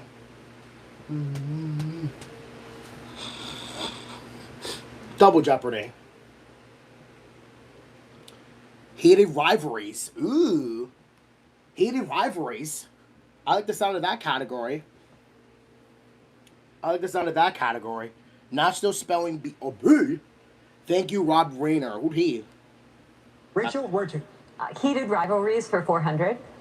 In 2003, after 100 plus years, these two families signed a truce to end a feud that might have started over a stolen hog. No idea. JR. What are the Hatfields and McCoys? Yes. Heated Hatfields and rivalry McCoys. 1600. Answer. A daily double is there for you, JR. Wow. All right. A chance to make up some ground against Chris. What do you want to risk? I'd like to make it a true daily double. All right, you'll be just $200 off the lead if you're correct in heated rivalries. During a March 4th, 1861 inaugural speech, this wily debater held his one-time rival's hat. Who is Stephen Douglas? Holding Lincoln's hat, that's correct. A very close game now. Select, JR. Let's do world religions 1200. The 5 precepts of this, more or less, are don't kill, don't steal, don't lie, don't commit adultery, and don't get wasted. JR. What is Buddhism? That's it.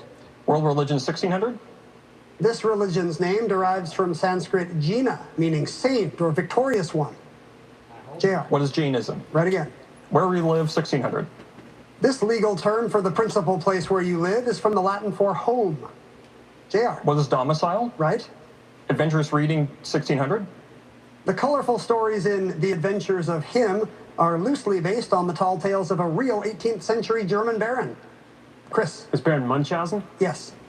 Religions 2000, please. The Quran is Islam's scripture. The sayings and traditions of Muhammad are called this, Arabic for report. Chris. What are the hadith? You add 2000. Rob Reiner 1600. For 9 seasons as Michael Stivic, nicknamed this by his bloviate.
Ice cream.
Hold on.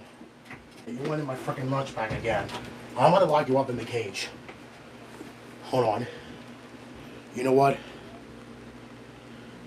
Since I'm not gonna do Jeopardy all the time, apparently, I'm gonna have to do. Of course, that's gonna happen. You know what? Since I'm not gonna do Jeopardy all the time, since I have to freaking eat right now, I got no other choice but to freaking record this again. 2 minutes early. It's actually recording right now. Hold on. I need a drink, number one. I'm gonna go drink this again. Is it recorded? Oh, is it recorded? Is it not? Okay, well.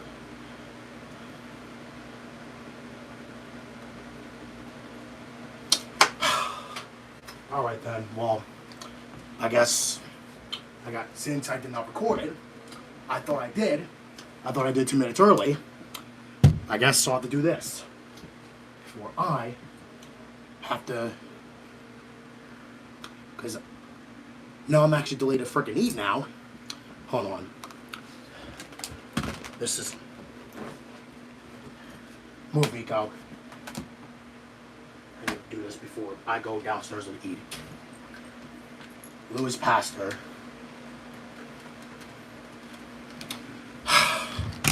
$74.01. This sucks. I literally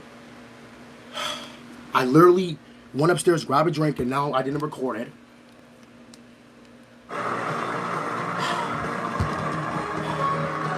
Oh, you can. This sucks balls.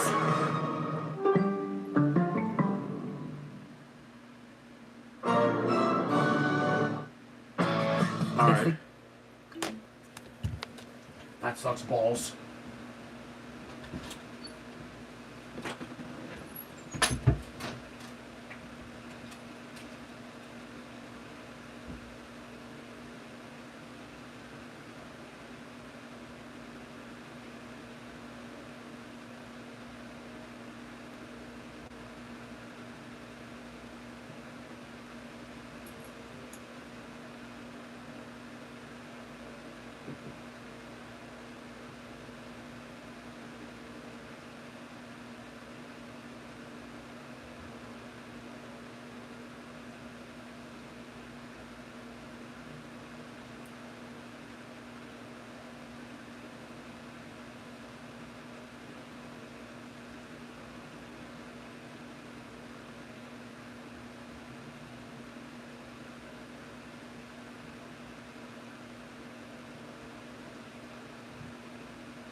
Hi, Nico. Hey, guys. Pray the guy didn't go in my fucking bed again. He probably must have. Run it back.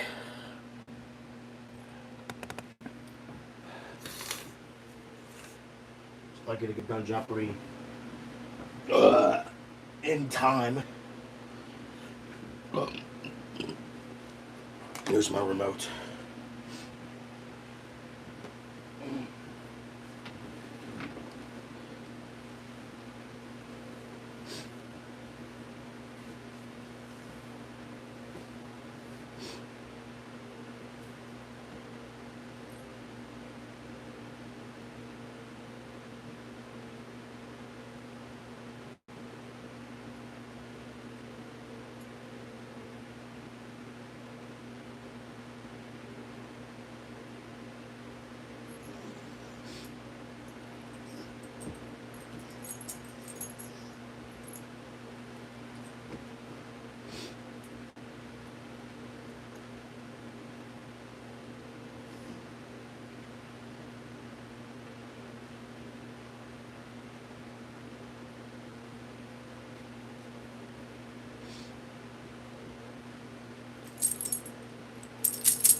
Now I can actually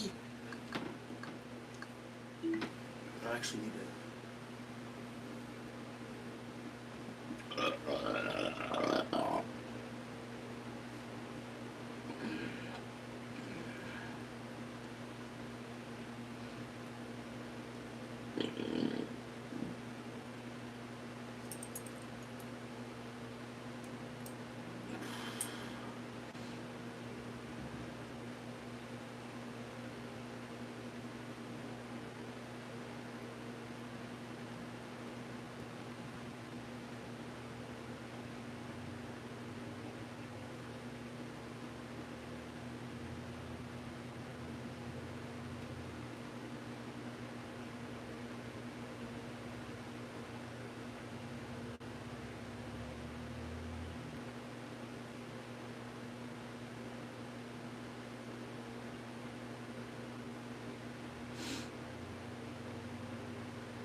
I did the wrong one.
Oops.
Let it go.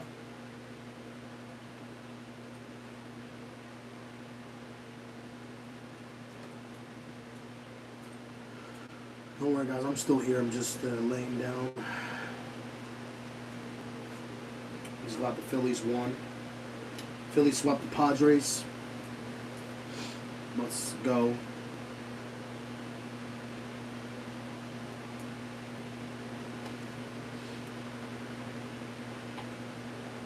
What are you doing, Nico?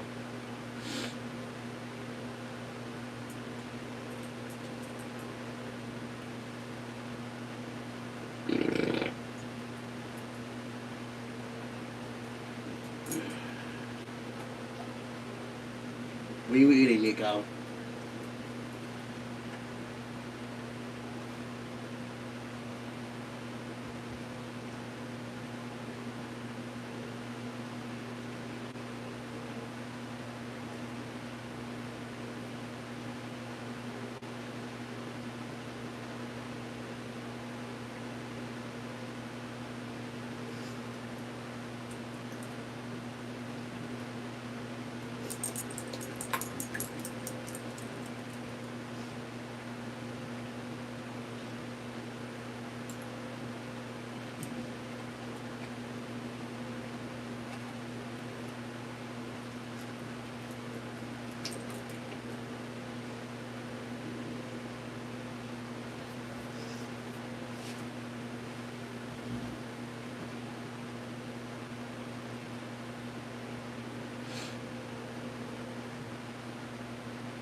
This is so really long day. Well, yeah, no one else is playing. Yeah, besides other teams.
Jacob, what are you doing?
I really need to view this because this is not.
God, it feels so quiet.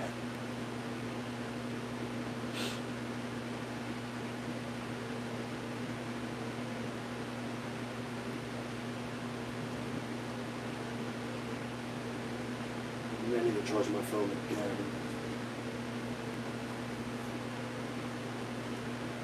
Oh wait, I actually take off the case too. I do. I gotta take off the case again.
May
27th.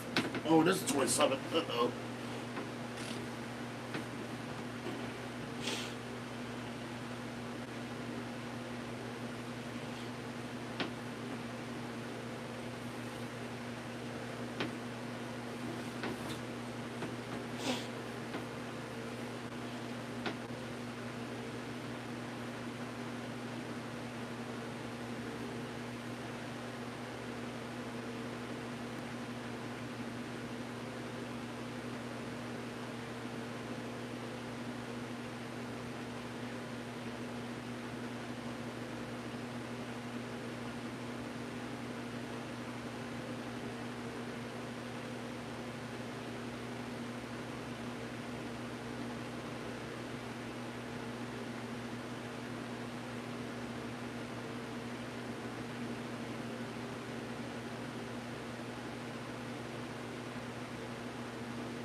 hands. They're hurting me a little bit here.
Jesus,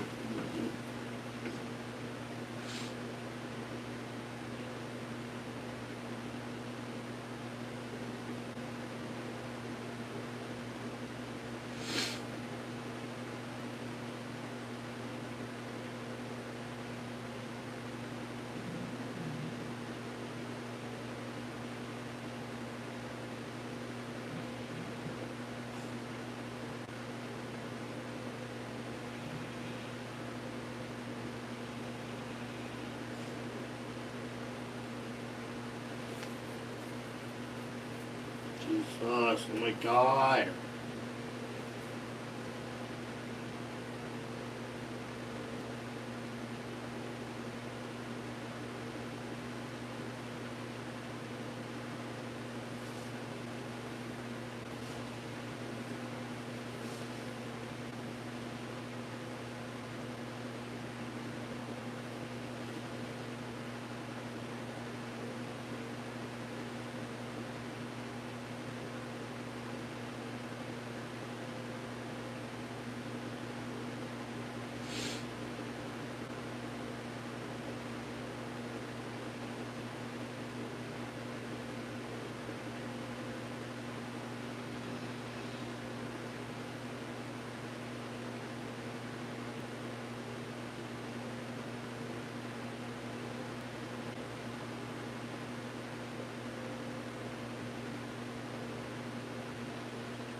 Oh, I missed. What?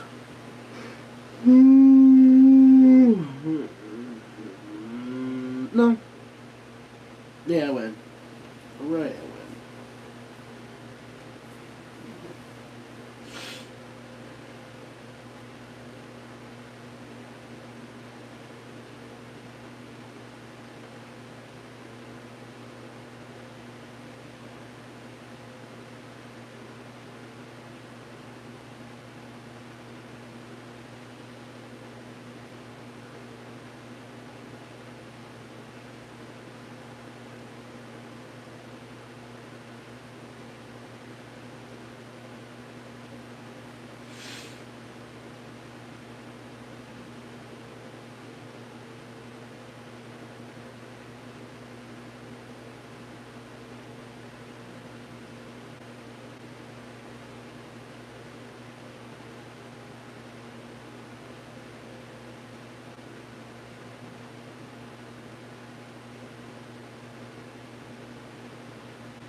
Anybody here?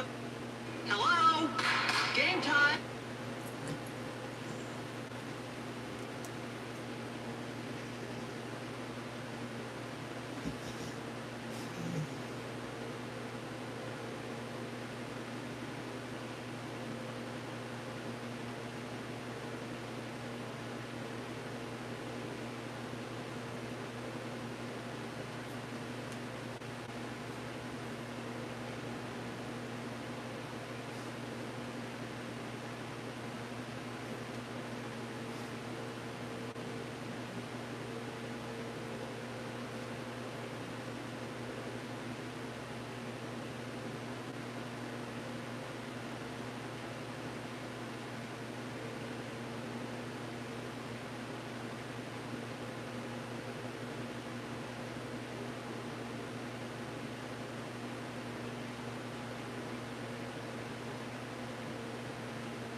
No.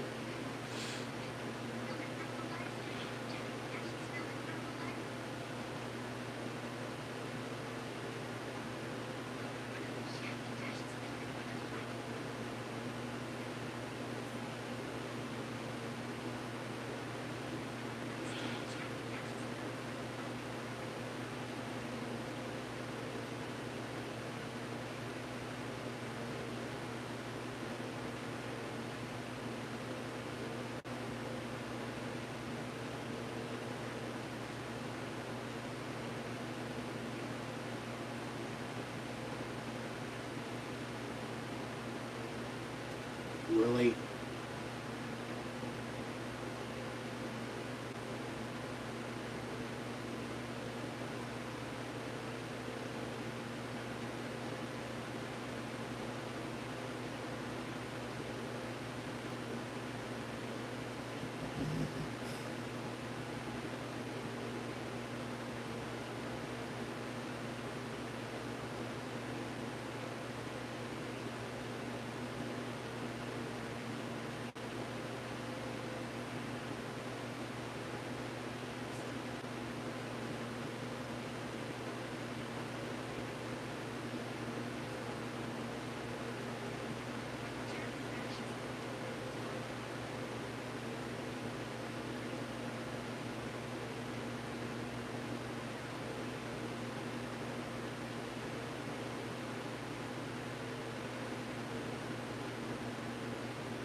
Oh,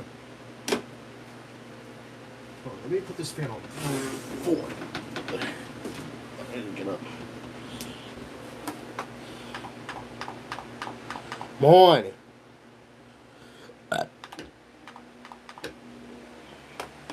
There we go.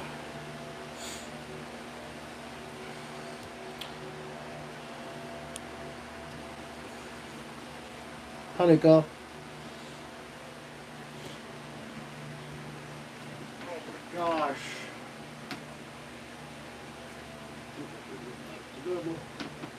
Just soaking the blanket here. Tired, guys. So I want to walk to work too.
Oh, Nico.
Nico.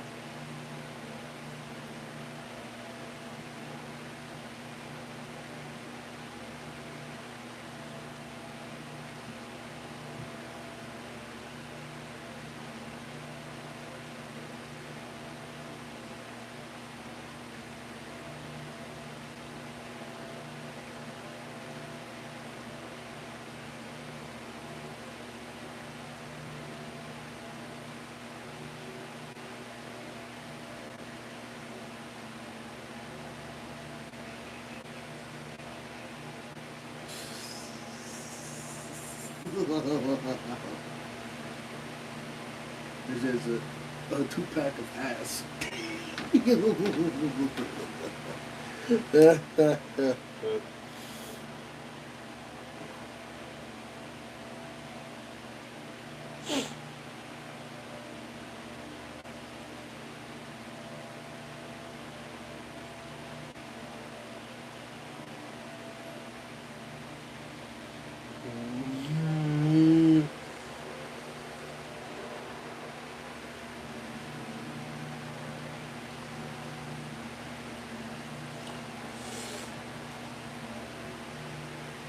A 2-pack. Nico.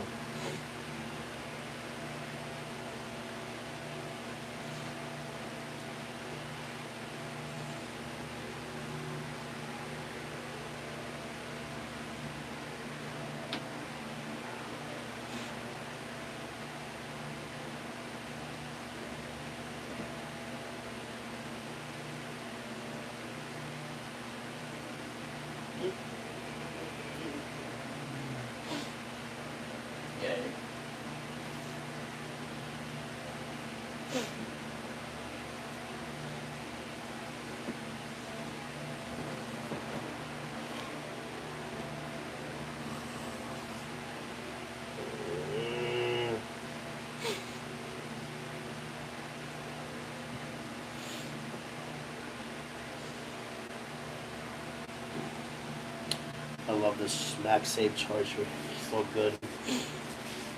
It's better than the cords that I keep using all the time. All the time. I feel dizzy. Hey, Nico. Do you want to...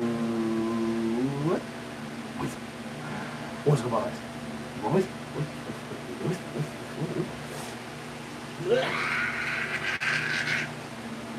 Hi, Nico. Come here, you. Come here, you. Come here, you. Come here, you. Come here, you.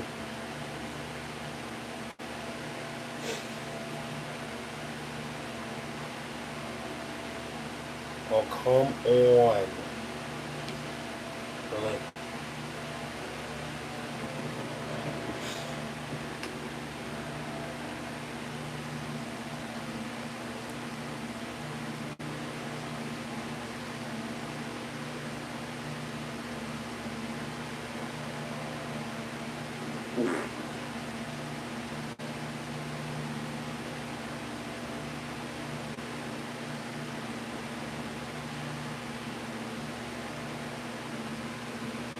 Ready?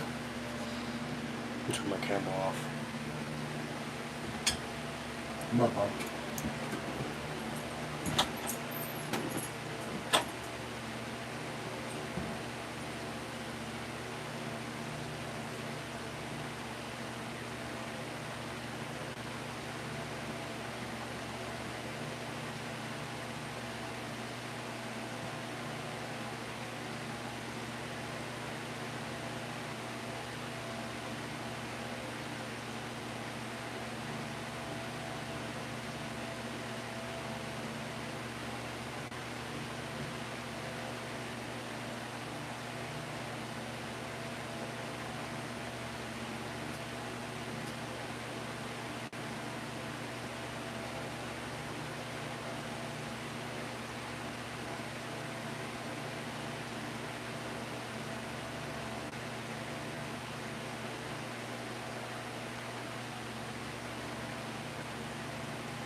thing died. I need to slam the door. The freaking errors on it, it made me, and it slammed itself. My freaking thing died. Great. That freaking sucks. My freaking thing died. Wait, can I still use it? Yes, I can. So I could charge this and that at the same time.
32 years ago.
Dang.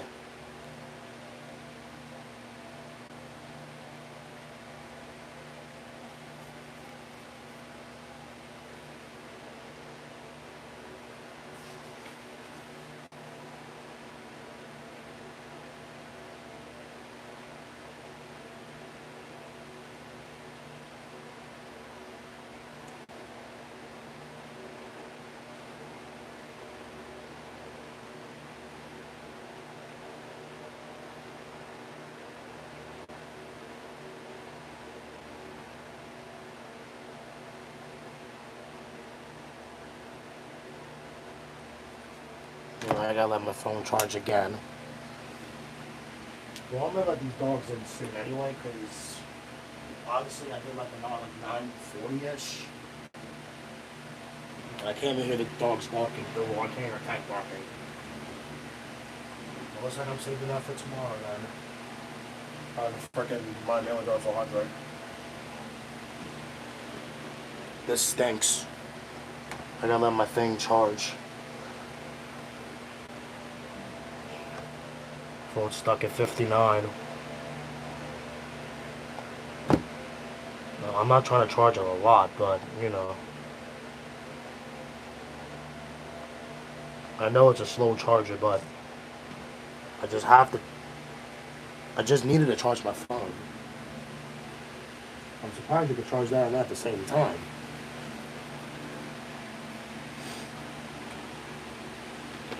I gotta put this back.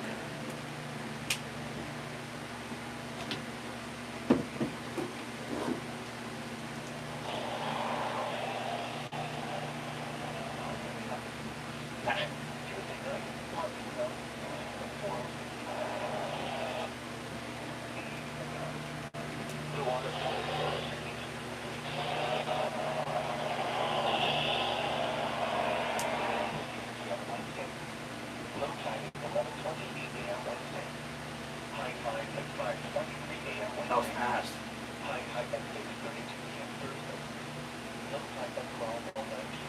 They gotta fix that.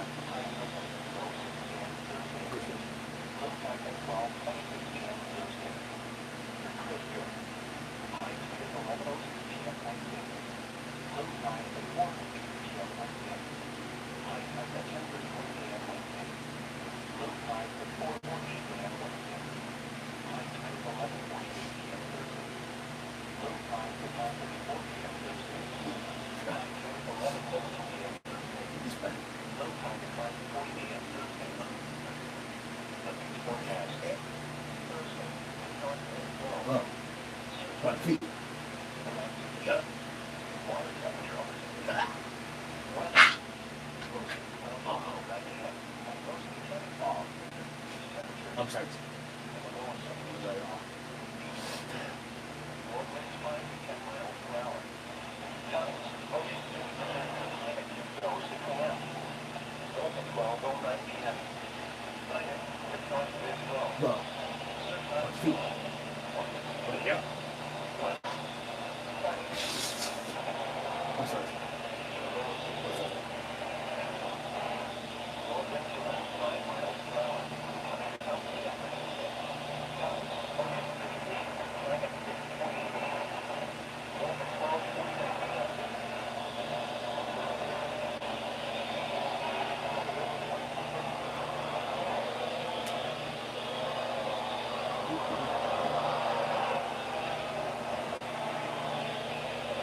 Me too.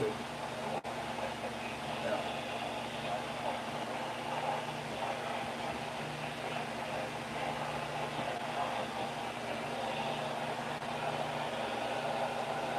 I can barely hear that bar.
I think I need to let them in now. They've been up there for a while.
That's better.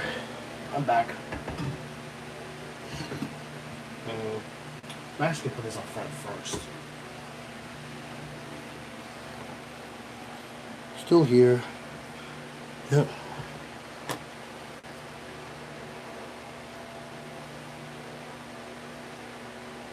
He fell.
No thanks.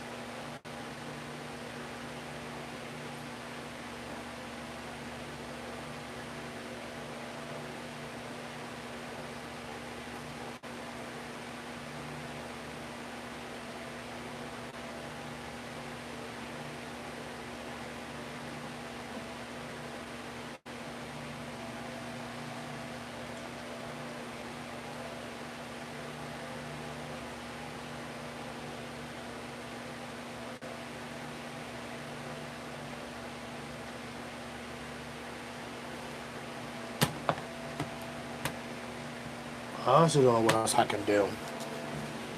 I guess I'll just bring my Switch because I can't use my phone while it's charging up. Yeah, I can't use my phone while it's charging up. But I can play with my Switch.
Excuse me.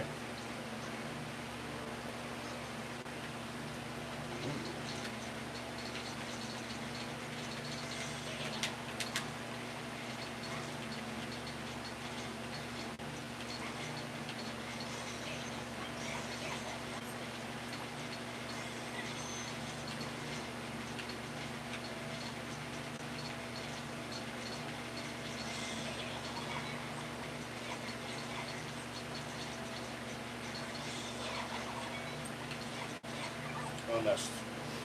You know what? No. This was too boring. It's just too boring.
taking forever. Come on.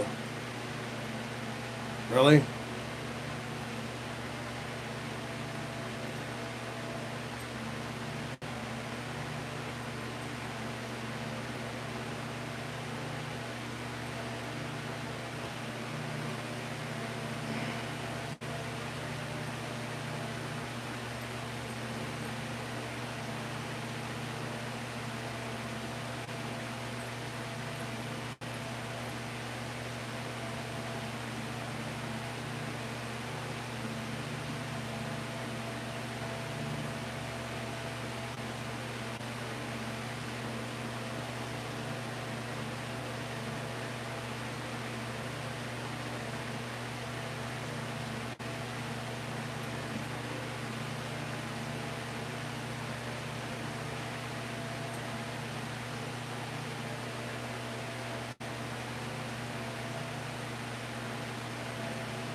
Oh, I took it off my charger. Okay, that still works. I still gotta charge my phone out of the way anyway, so. Well, I got no choice. I mean. There you go. Hi, bud. What you doing? What you doing? What you doing, Bubs? What you doing, Bubs? Hi, Bub. Hi, Bubs. How are you?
Bubblux. Bubblux. Boblux. No more Bubblux. Bubblux.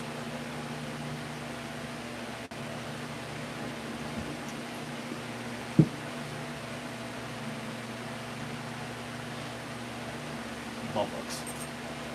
No, no, no. Bubblux. No, nigga. Paw. Nigga, paw. Nigga, paw. Paw. Paw. Paw. I said paw.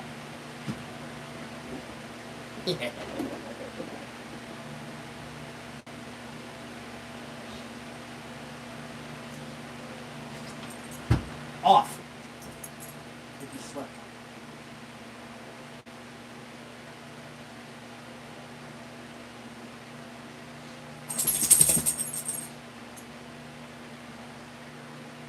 I don't see you, Rico. Where's he at? Oh, there he is. Hello, you. Fuck.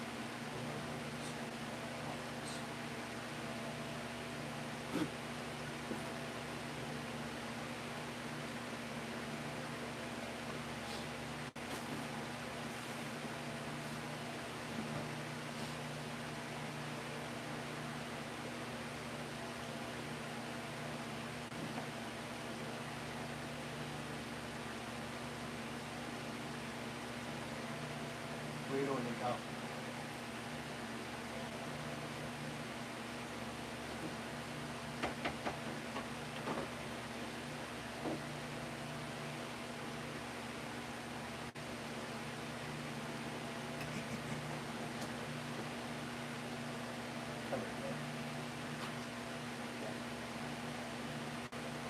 Go. Oop.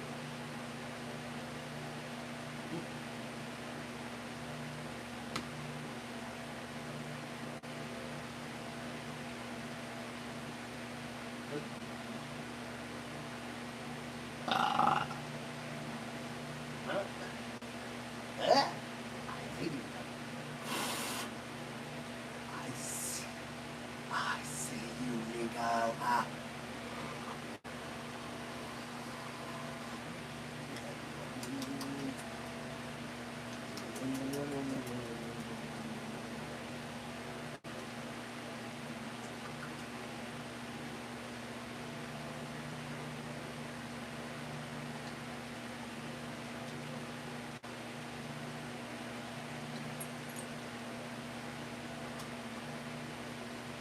There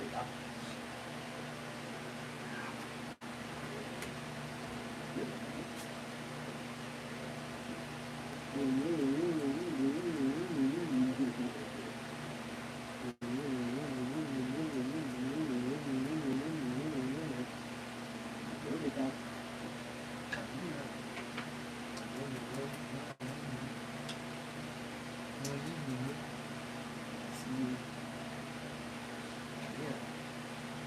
Do you want to? I got something for you, buddy. I got something for you, Mom.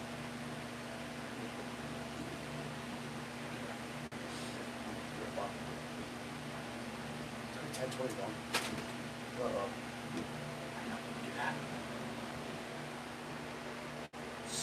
Still 71.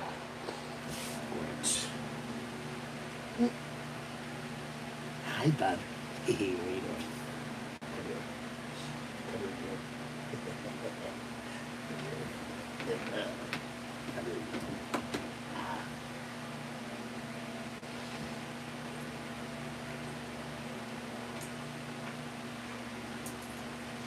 I miss you too.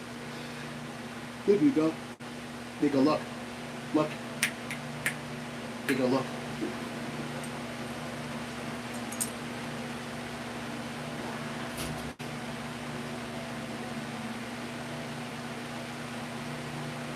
I see you, Nico. I see you, Nico.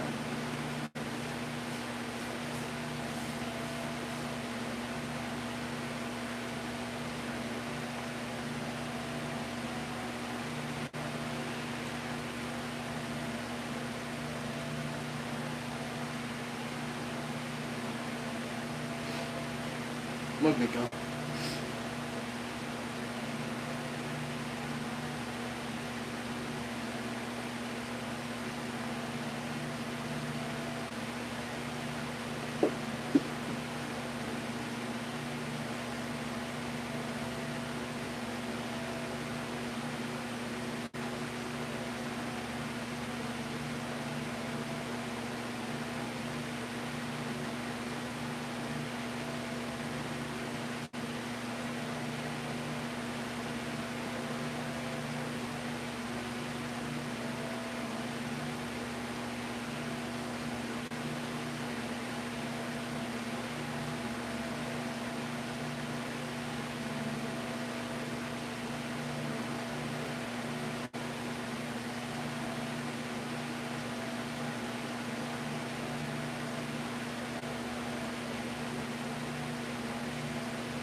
get through this part.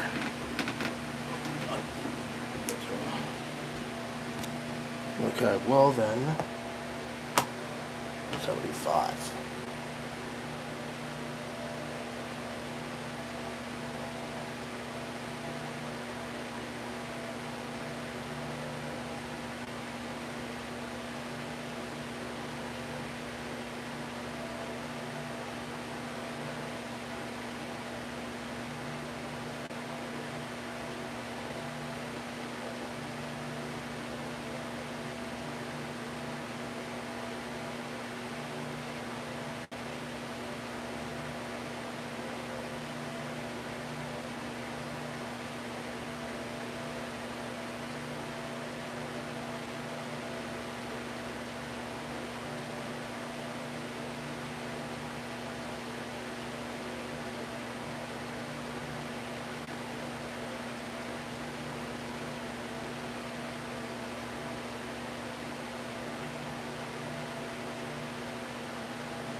You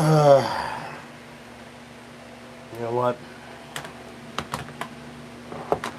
Oh my god, really? I think I'm gonna go on and end the stream here because there's nothing else for me to do. I will see you guys tomorrow for a stream on Thursday.